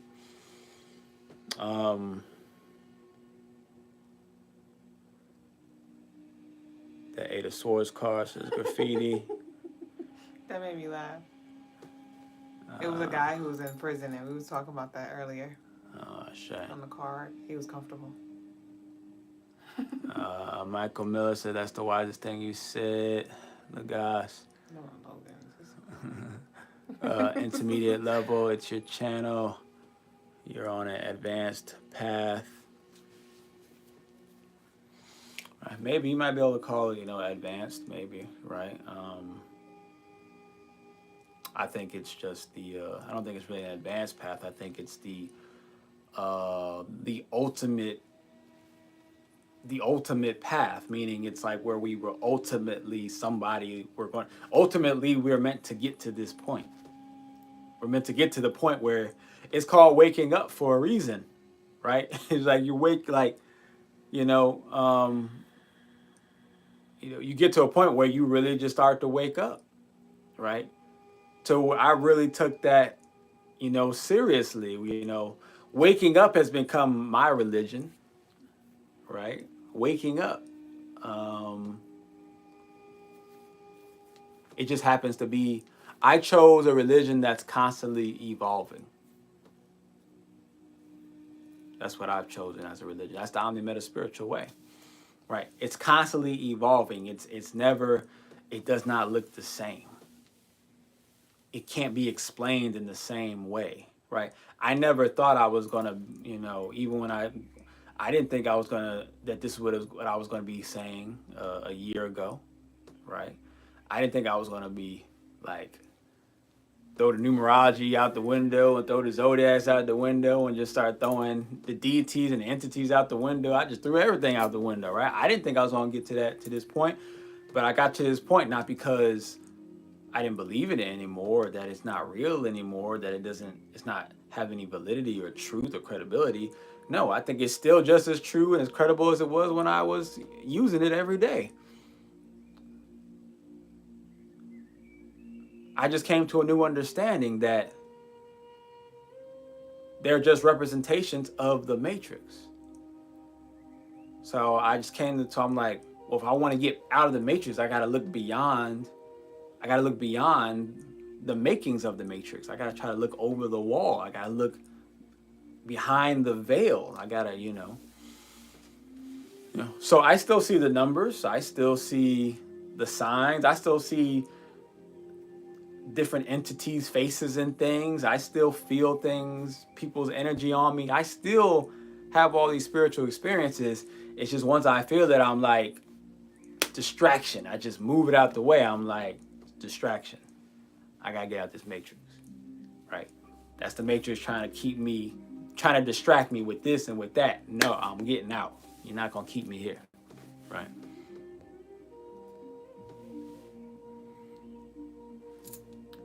Lovely. You can come back tomorrow night for a reading, or you can book on CrystalineMars.com. Shay, to beautiful imperfection, you talking about rediscovering what our DNA already knows? Yeah, something like that, Michael Miller. I would say that's pretty close to what I'm after. So who authorizes your soul to wake up? I don't think anyone authorizes it. I think it's, in a sense, it's you. But it's like, when I say it's you, it's not something that you just do just because you say it. It's because I don't think it was a choice either. It's a process of trying to wake up, right? It's like when you're in a dream. I don't know if you ever experienced this. When you're in a dream and you know it's a dream and you're ready to wake up. Sometimes it's hard to wake up. Sometimes you're like, all right, I'm ready to get out. And you're like, damn, I can't get out. I'm kind of stuck here. All right, fine. I guess I'll just hang out for a little bit, right? I mean, that's happened to me before. I don't know if it's happened to you guys before. Right, so you can want to wake up. That doesn't mean you're going to wake up. It's like, people who are in a coma, right? You ever seen, like, it's been like films where someone's in a coma and then they just, in the movie, they're like in this, in a dream world, right? And then there may come a point where they realize, like, wait a minute, I'm in this dream world. I'm like stuck somewhere. I'm in my head or whatever, right? And they're trying to wake up. They're trying to get out, but they can't because the body is shut down. That's essentially what's going on here. It's like, yeah, I know that the body is asleep, meaning that certain genetics. When I say the body's asleep, it's important to know, what does that actually mean? Well, it means certain genetics are just not turned on. So I know certain genetics are not turned on, which is keeping me from being able to, get up and hop out, right? Or pop out, right? Trying to pull up and pop out, and I'm trying to do that, but certain genetics got to be turned on first, right? So it's up to me to figure out how to turn them on. Peace to Poland. Let me just get some of these. Beautiful. You can, if you can book on the website CrystalineMars.com, and if you need anything outside of the booking hours, that'll be considered an emergency reading, and that's the same day or outside of the window. Shay. James says the Matrix be more of a financial hierarchy than anything. That is a product of the Matrix. It's the financial hierarchy. That is a product of the Matrix. That, to me, is not the Matrix itself, but that is a product of it, though. The experience we get here helps our development grow way more than if we knew all that there is to know. I guess we can half agree on that.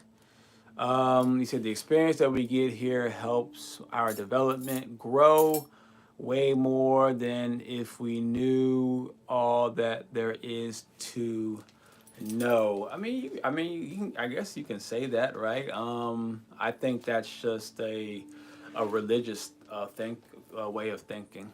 I think that's a religious way of thinking, right? It's giving it makes it easier to accept where you're at, to accept what you're going through, and it makes it easier to come back and do it again and reincarnate over and over again, because you think, well, we're this is helping our development. We're here for a purpose, to grow and to to learn things, and so that we can, and I just don't see it that way. I'm like, no, this is a prison. It's a prison. I don't care how I got here or why I got here, but it's a prison, right? And if I keep thinking that and keep saying that, then you're gonna keep, and in my mind, it's a prison. I need to get out. I need to get out. I need to get out. What was the most popular one of the most popular movies that come out? Get Out. But see, y'all not thinking about getting out. See, what is your passion in life? My passion has become getting out. My passion has become getting out. He's so serious too. I think about this every day. Deadass. And everything I do, well, pull me when you go, is for that purpose.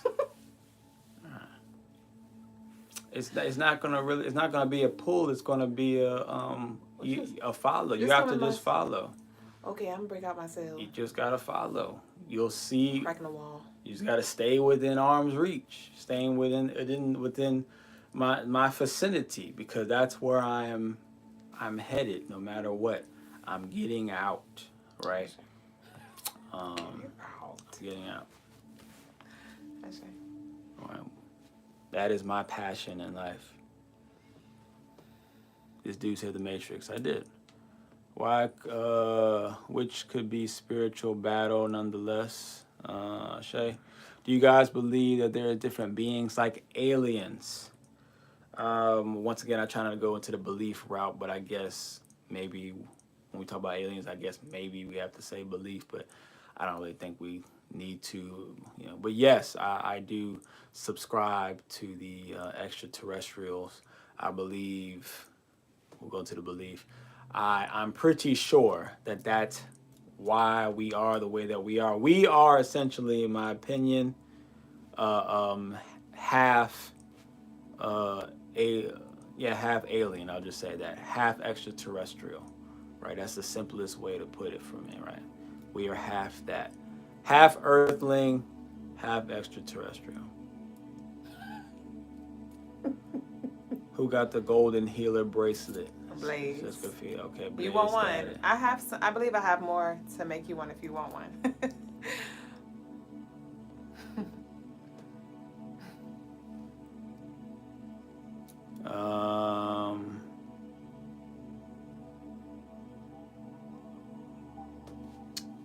Let's see.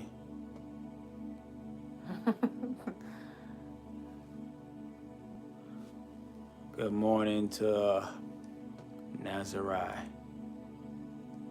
He said some Andrew Tate. Andrew Tate. Very interesting man. The way I look at Andrew Tate as actually just another part of the Matrix.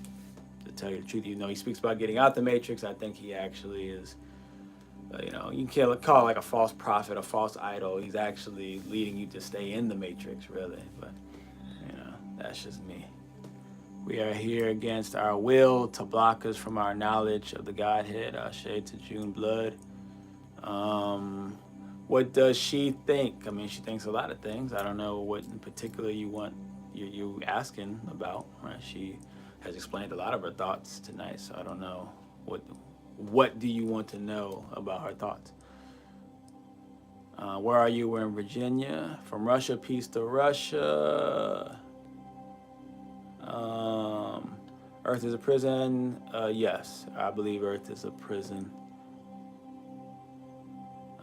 I will go with that. I'll call that a belief. I see Earth as a prison, or I'll say it that way. Demons will use people to try to speak to you. That is true.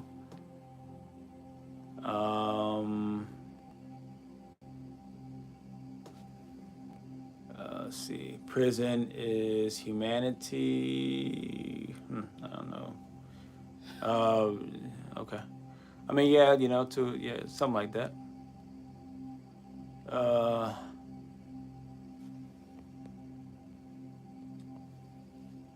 Um,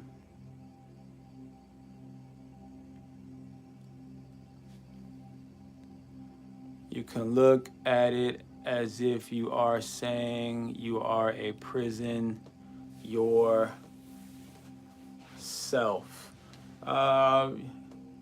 I mean, yeah, yeah. I would say that this body is a prison, right? Um, so I'm trying to unlock it. I'm trying to unlock that prison.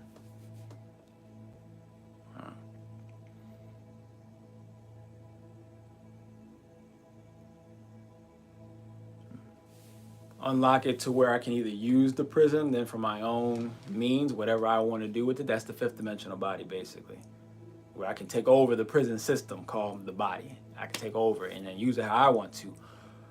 That's the smith. That's the smith. My will can take over the smith, which is the body, right? Smith, think of Smith and Wesson, the gun, the machine, right? The body, right? Or I can leave the body as well if I wanted to at that point. You have both options.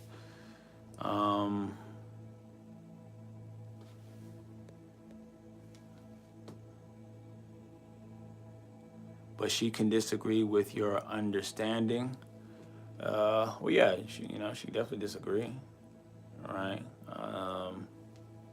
Like I said, anyone can disagree that they don't see it that way, right? It just doesn't do you much good to disagree with someone who is not trying to force their understanding upon you.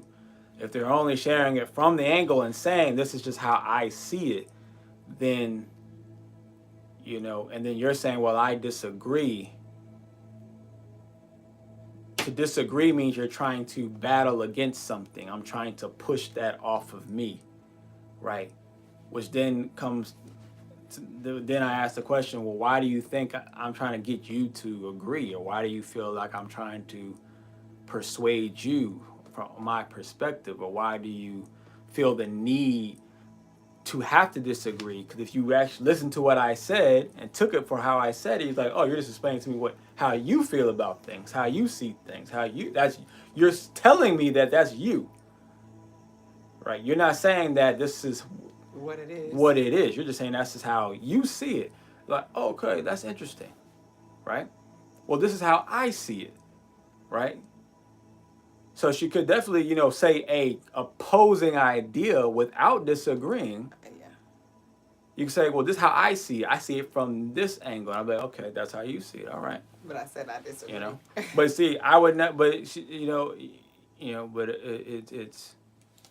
And then even she can explain her side. This is how I see the world. This is what I believe about the world and the universe and all those kind of things. And she'll say, this is what I think it is. This is what I think it is. I never will then say. In fact, when anyone's sharing, when anyone shares their understanding about the universe, I never say I disagree. Even if I have a totally different perspective, even if I think what they're saying is completely wrong, I never say I disagree. Because I hear what they're saying. They're telling me this is how they see existence. This is how they see the world. So I never take it as you're trying to force your understanding upon me. You're trying to force me to believe what you believe in. Even if it's a person trying to force me to believe what they believe, right? Even if they're trying to tell me about Jesus or Islam. Even when they're trying to say that Jesus is the Savior and you need to repent, I never say, well, I disagree. Right?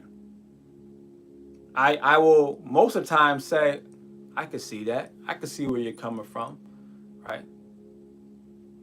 But I can also see this, or I kind of see it more like this, or I believe it's more like this is how I see it. This is how I've experienced. This is how I've analyzed it. How I have You know, and the reason why I say it that way is because I'm not trying to get you to see the world the way I see the world. I could care less, especially nowadays. I definitely could care less about how everyone else sees the world, how everyone else believes in the world, I could care less, right?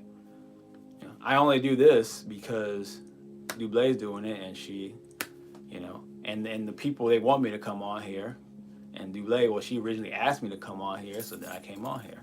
And then, you know, the people, they wanted me to come back on here, so I kept coming back on here. Otherwise, I wouldn't do it, because it's not my desire to get everyone else on the same page that I'm on.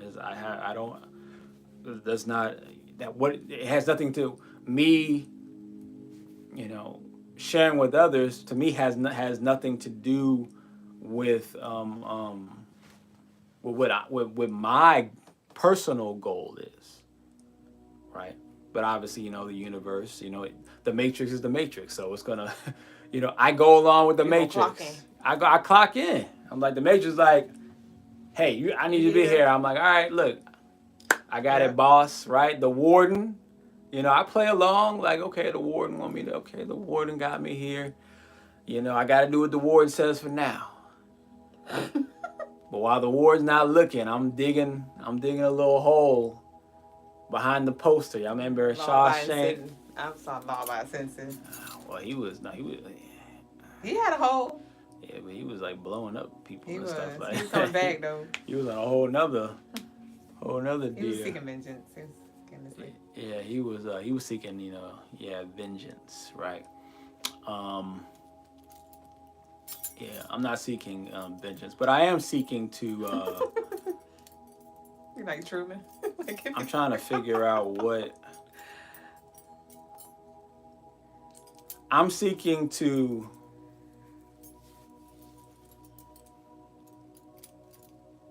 I believe to get out, it's not about just purely elevating and getting out, but it's about I'm seeking to hack the prison so I can then take over the prison. It's actually a lot of like how the Matrix, the last Matrix movie that came out that was trash, the Matrix 4 that came out, was it last year?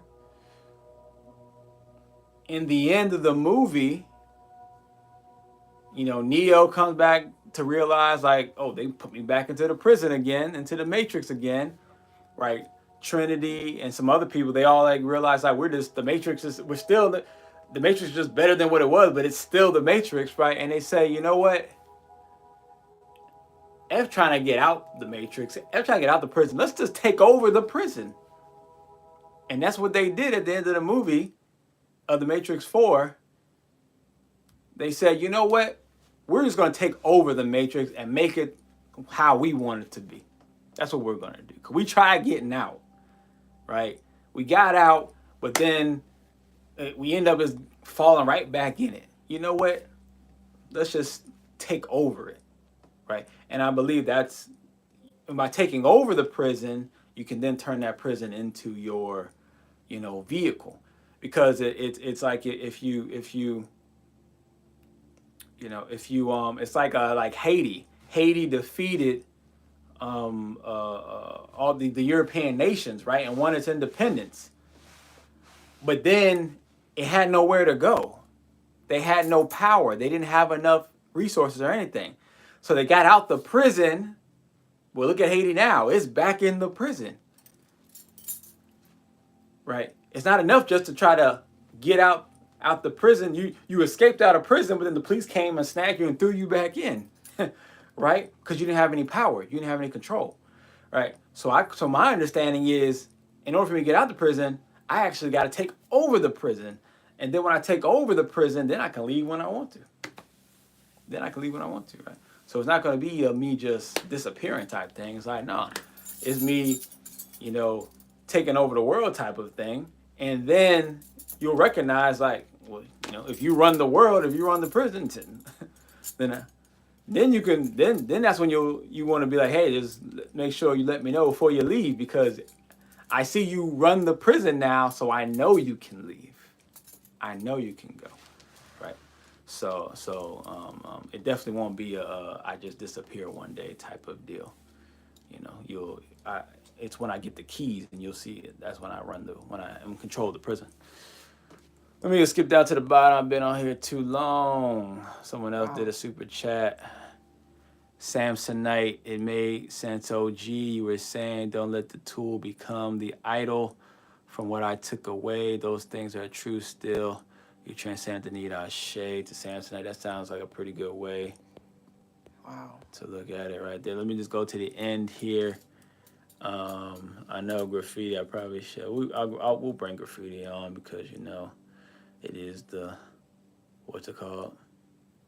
Face-to-Face Friday. Face-to-Face Friday. So I'll let you on. Yeah, I think I hit join for graffiti. Let me just see. Prison is your mind.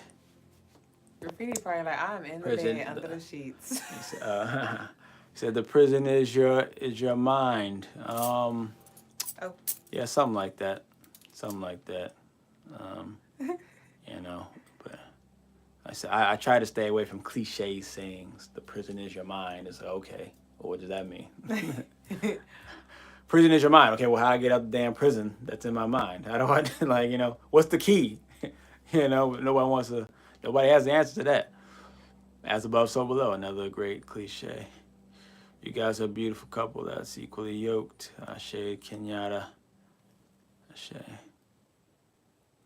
guess I couldn't get it connected with graffiti. What's your philosophy? I have many philosophies.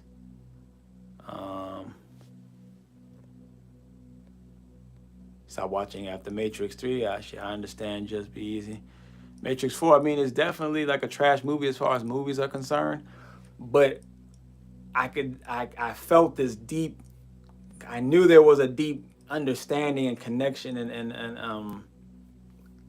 an important code to that matrix, to the matrix that we're all in.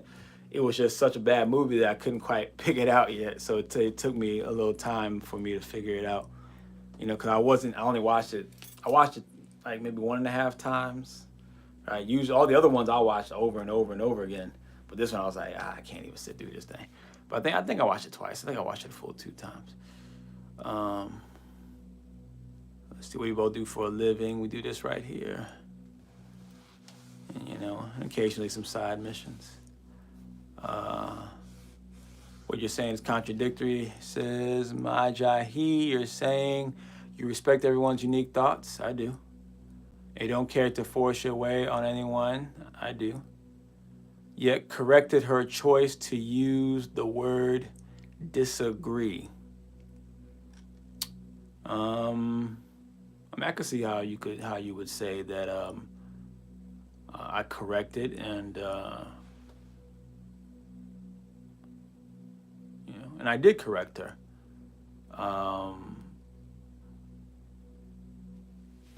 But I wasn't contradicting though, because I did not. I said that I respect everyone's unique thoughts. I respected her thoughts as far as when it came to her spiritual understanding, right? But I corrected the way she was presenting the thought.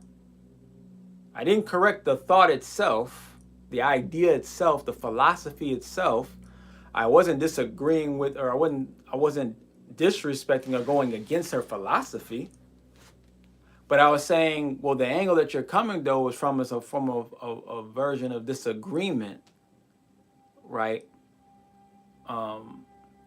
As if you're trying to fight against or trying to convince me. Because when you say I disagree and then start to share your side, then that means you're trying to convince me of what you believe. You're trying to open my mind to see it from your perspective, right?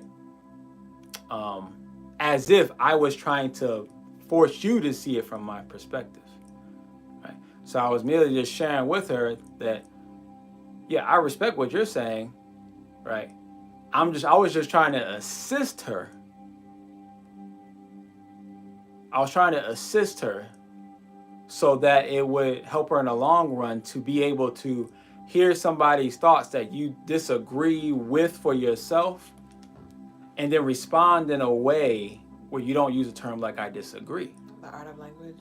Right? The art of language, right? Because as soon as you say I disagree, you then shut off what that person just said.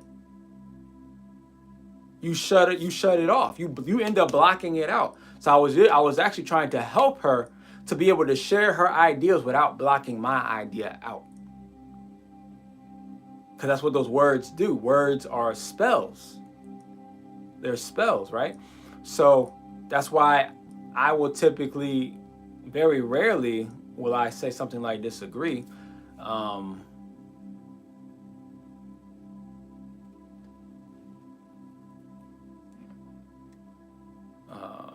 Or if I do say disagree, I'll definitely start off with saying I can see where you're coming from. Just like I said, first thing I said about what you said, I was like, okay, I can see where you're coming from as far as me saying, okay, I corrected her, right? I'm first letting you know that what I'm, accepting here, right?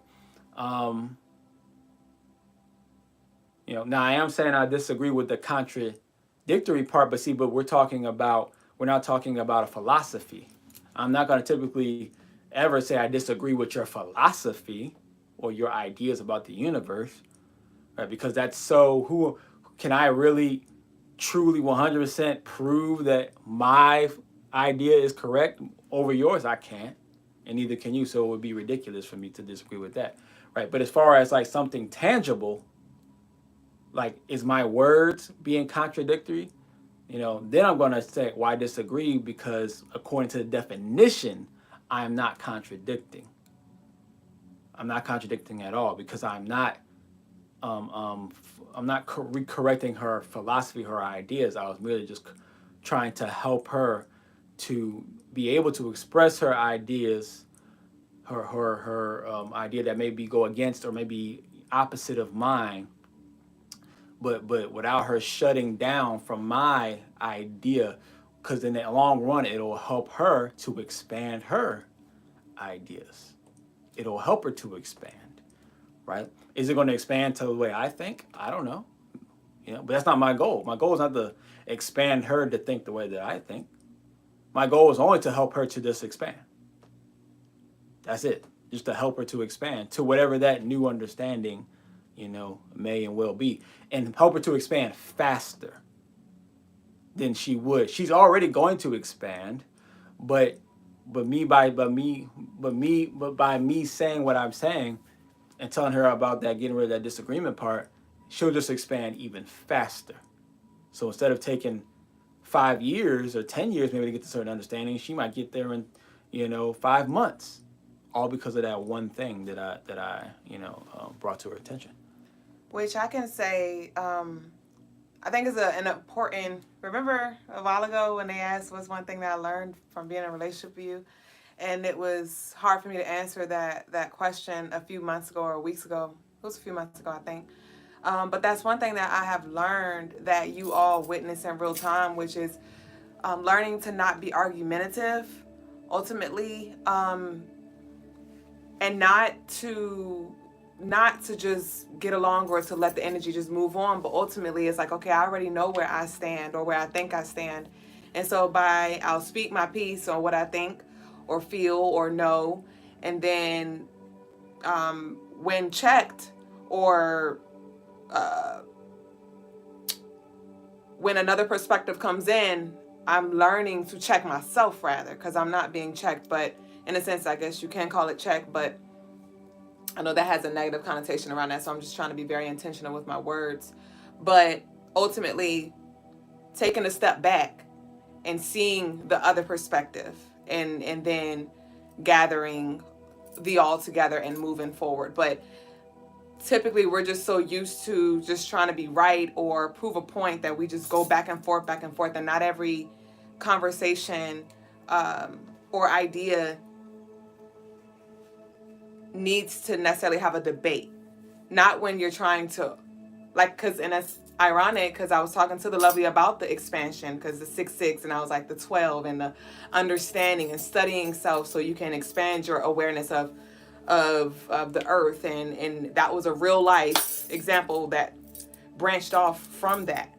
And so that was just a real life in time. But I think it's just it takes an immense amount of self-awareness and humility to say, hey, wait, let me zoom out and see what the other person is saying. And when he did say, well, I said I couldn't argue that and say, well, you know, but I feel this because it was facts. Like that was his perspective. So it was nothing for me to necessarily disagree on. And so I think it's just important. I hope that we can take something else away from that situation instead of trying to put it on him correcting me or silencing me or any of that, but more so look at how I'm moving and how I'm allowing space for myself to grow and see something that I didn't see before, which is learning to accept that other people have different perspectives and what that really looks like when we're actually in the middle of it. That's all I gotta say. Yes, because when I was explaining how this is how I see things, this is how I was saying this is how I see numerology, this is how I see zodiacs, this is how I see them. Therefore, I don't do these things anymore or as often, or this is how I use these tools now because I see things this way, right? I was purely just explaining these are my movements and this is why I move this way, right? Which had nothing to do with me trying to tell other people this is how you should move, or this is how you should see things, or this is reality now. No, I was saying this is how I move now, just so everybody knows, and this is why I move that way. Right? Just I was really just giving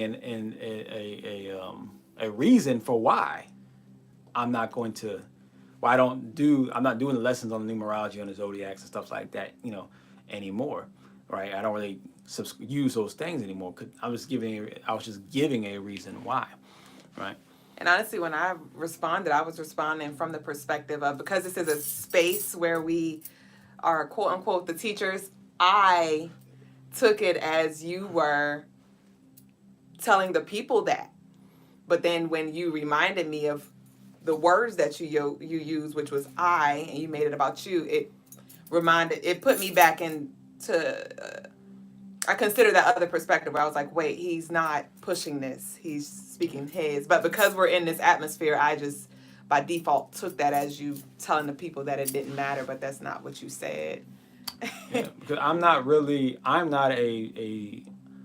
here being a spiritual teacher.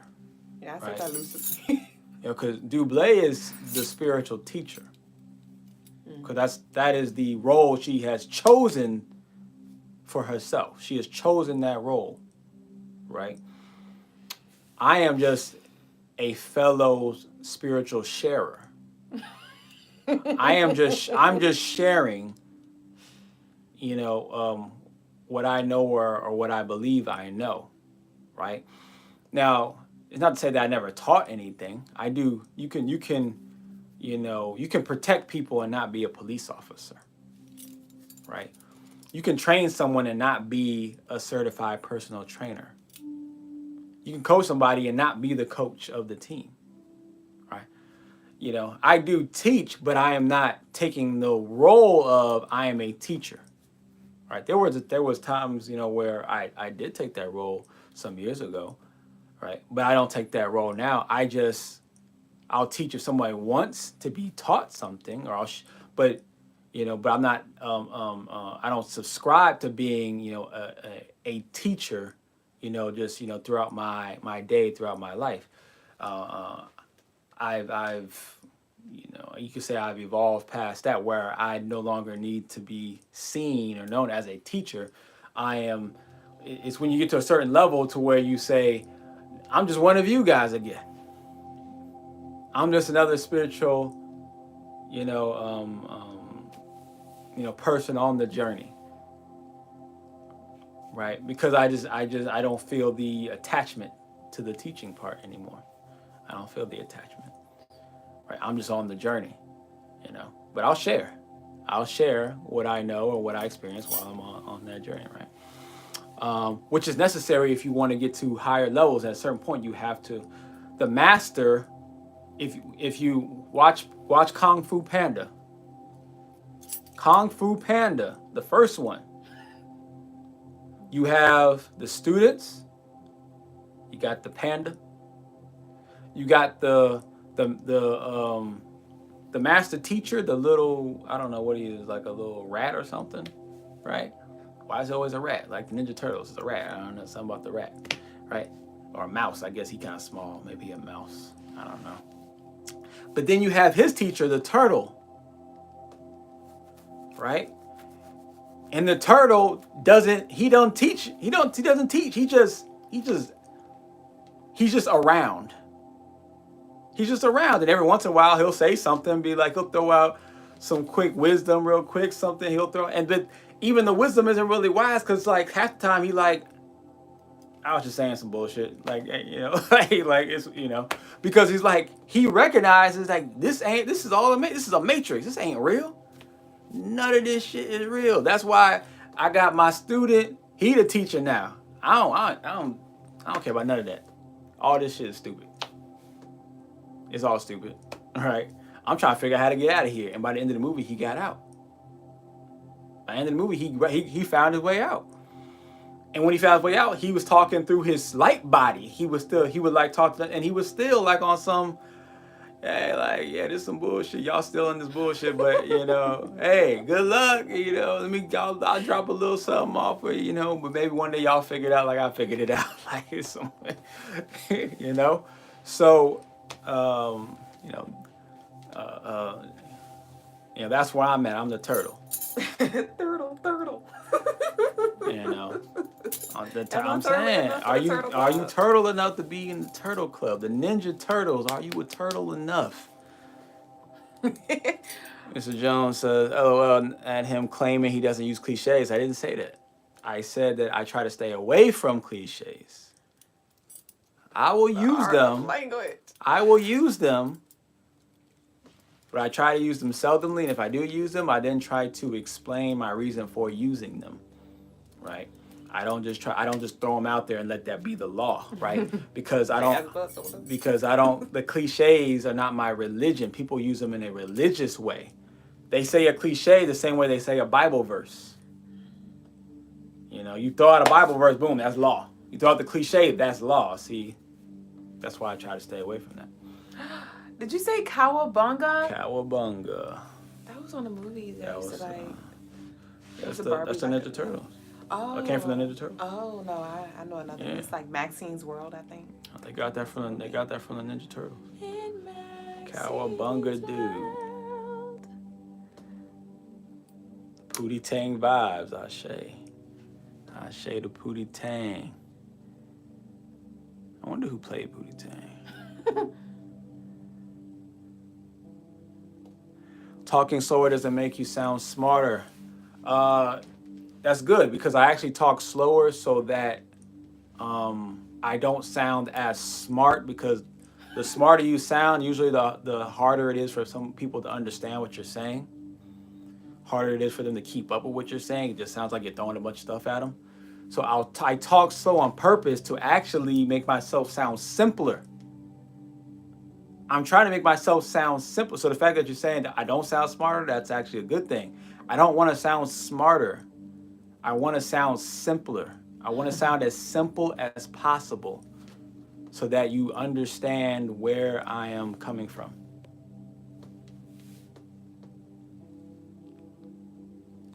Used to know a guy who sounded just like this 25 years ago. I shake to whoever that was.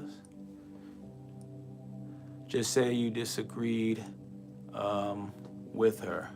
No, I didn't. I didn't disagree with her.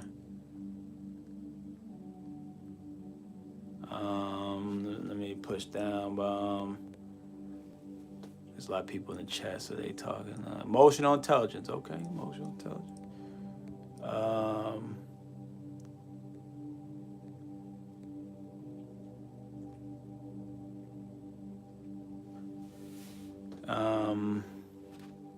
Felt like a contraction rather than expansion, shutting down her natural expression. I can't imagine how that energy would be helpful for her growth, but if it does help her, it's all love. I believe it's a perspective thing. It's a perspective thing. Well, that's just a well, it's like they said, it felt like contraction Yes, rather than that's a person. expansion. So you got Yeah. to pay attention to the words. People, they will tell you what they truly If mean. you listen If or you look. listen to the words, right, especially if they write it, it makes it even easier because you can Yeah. reread But it. I overlooked the felt. If it felt, So that's personal. so if that's what it felt like, her, the energy that she was feeling was contraction, right? So, you know, I can't argue with that. That's what she felt. She felt like it was contraction. You say you ain't gonna disagree. I can't disagree Yeah. with how she felt about it. I say. And as your woman, you're supposed to learn from her as well. Listen completely. Well, I never said that I don't learn from her. Right, so I don't know. I don't know why you had to put that part in there. Listen completely. You may be hard for y'all to believe this, but I actually spend most of my time not talking. This is all the talk. This is most of the talking that in my life at all. It's like very small portions of my life where I'm actually talking a lot. This is most of the talking is doing this show, right? Talk to me. Or if I'm homeschooling or training my son. Those are like the only two times I'm talking. Yeah. Otherwise, she's doing all of the talking, right? So I get to learn all kind of things from her every day because I'm not talking very much. It's like it's very little. It's very little. Not that I can't talk. I just don't. I spend most of my time listening. All right.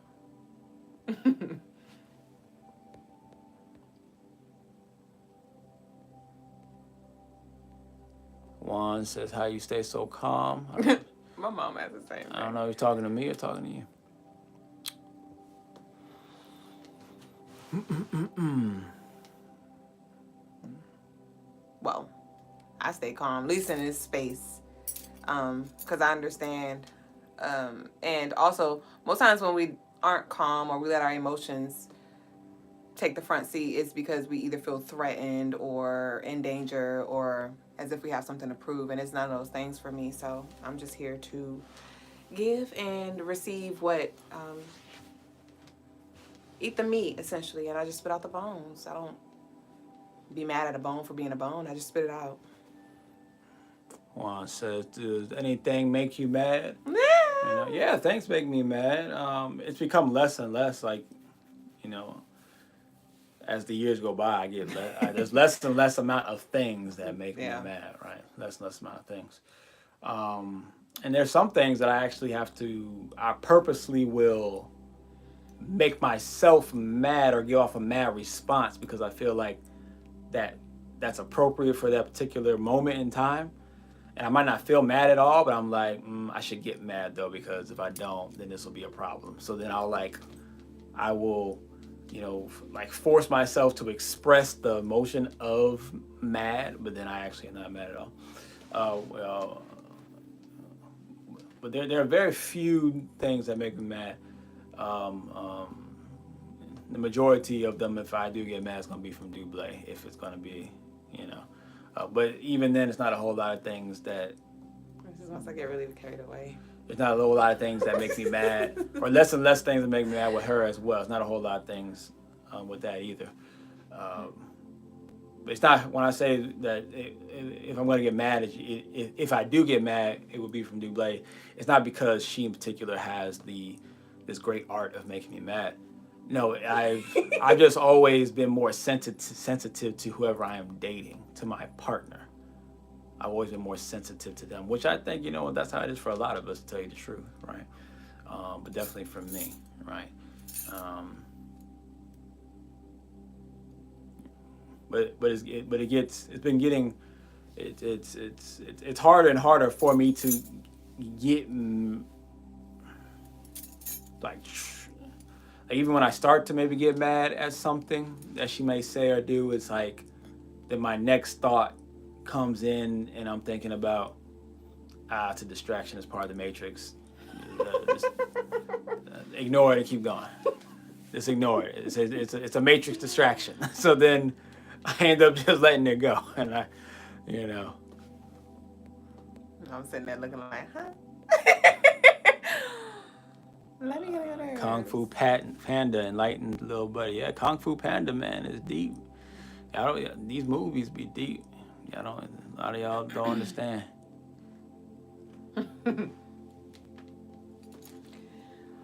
Speak faster. I used to speak faster, and when you speak fast, then people are like, slow down.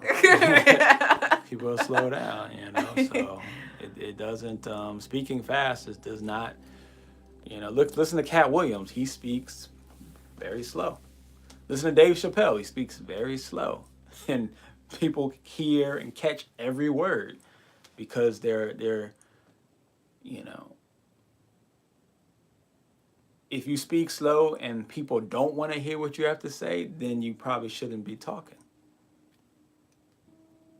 Because that means that what you're saying isn't really that profound, or, what you're saying that people are just not ready to hear. One of the two, right? But if you're speaking fast, then you can overwhelm a person to where they're trying to digest. Even if they don't want to hear it, they got to hear it because you're speaking so damn fast, right? So it's like yeah, but I do have the ear to listen to people who speak really fast though. I do have the ear. There are certain people that I've listened to during the like debates leading up to the election. There were certain people that I would hear do like these 20 verse 1 debates. I keep forgetting to bring a pillow in here. To sit on 20 verse 1 debates, and some of them be talking really, really fast and blah, blah, blah, blah, blah, blah, right? And they'd be spitting out all this information. They just be spitting it out, da, da, da, da, da, da. And the other people are like, well, just because you speak fast doesn't mean that, right? And I'm like, yeah, just because you speak fast doesn't mean that you're saying anything, of any substance. But what that also tells me, the people who are listening, they can't keep up. I'm listening and I can keep up with everything that person said, and I can pinpoint and pick out the good stuff and the bullshit, right? But when I speak though, I want everybody to hear what I say. And if you still can't pick up what I said and you still can only respond to, well, you're just saying a bunch of whatever, well, then that tells me at that point, okay, well, you're just not going to get it then. So then I know I can just stop talking to you because I'm speaking slow with simple words and you still don't get it, or you still don't like it, or whatever, then it makes it easy for me to stop the conversation with that person. Swag Family Sarah, hey, lovely. The protection ritual you recently did for me, I'm going to send more by next week. How long will it last? So when it comes to any ritual, in regards to how long will it last, rituals do not last a lifetime. It depends on the energy put into the ritual, and that can determine. There is no concrete how long it will last. But I'll say if I put my 100% into, well, I can't even say 100 because certain rituals I put 100 in that shit crumbled, or it did what it needed to do for the lifetime. But now, when it comes to how long will it last, I'd say a few months, a couple of months, but it all solely depends on how much energy is put into it. And if you do maintenance, it won't take so much energy each time. So I can't give you a time. But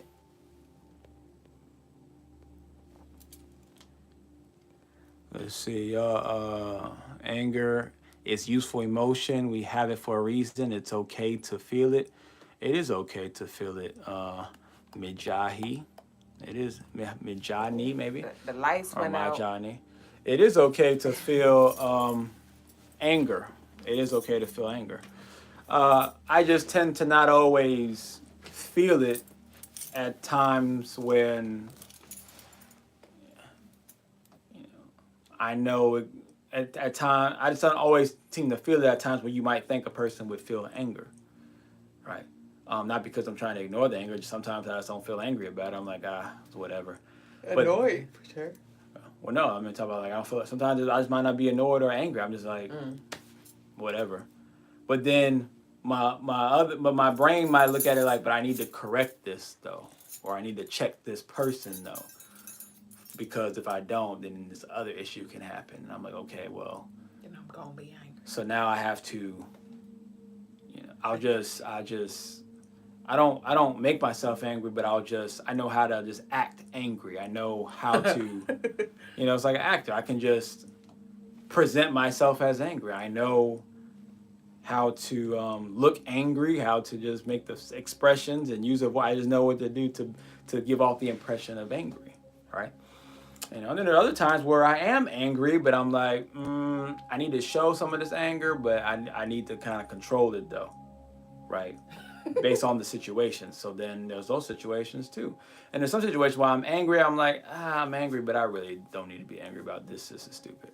So, but see, I think about my emotions when I think about my emotions, and I think about the lack of the emotions too. I'm always thinking about what am I thinking about? I'm always thinking about what am I feeling? I'm constantly always reflecting on myself.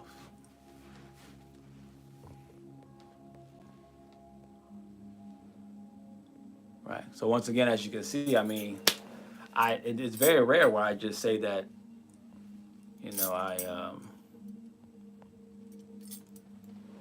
you block? Somebody who was just saying pick cotton and stuff. They was taking up space.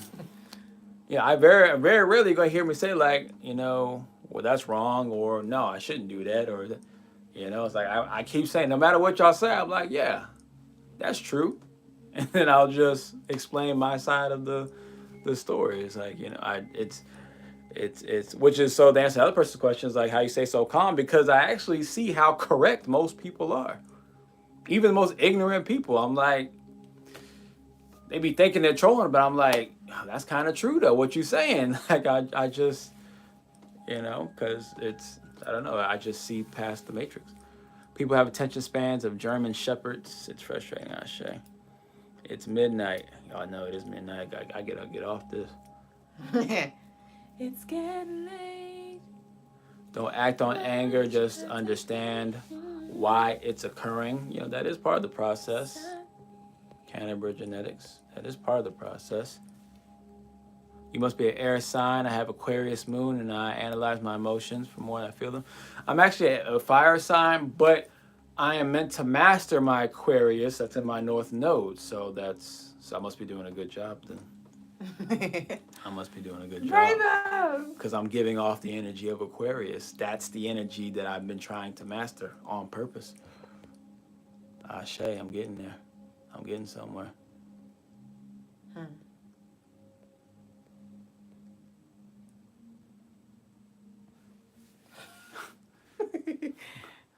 El Trumpo. Good job. I appreciate it, Majani. All right. Found out what my North Node was today. I shade graffiti. So yeah, it says wow, sis, smug hustle. I know, right? Yeah, it's a wow factor because no one's ever said that to me before. No one's ever even thought I was an air sign before. Never said I was an air sign. Yeah, no, definitely not an air sign. To be even to be yeah. But to be so on point that they said Aquarius, I'm like, dang, that's exactly the energy I was going for too. Ashe.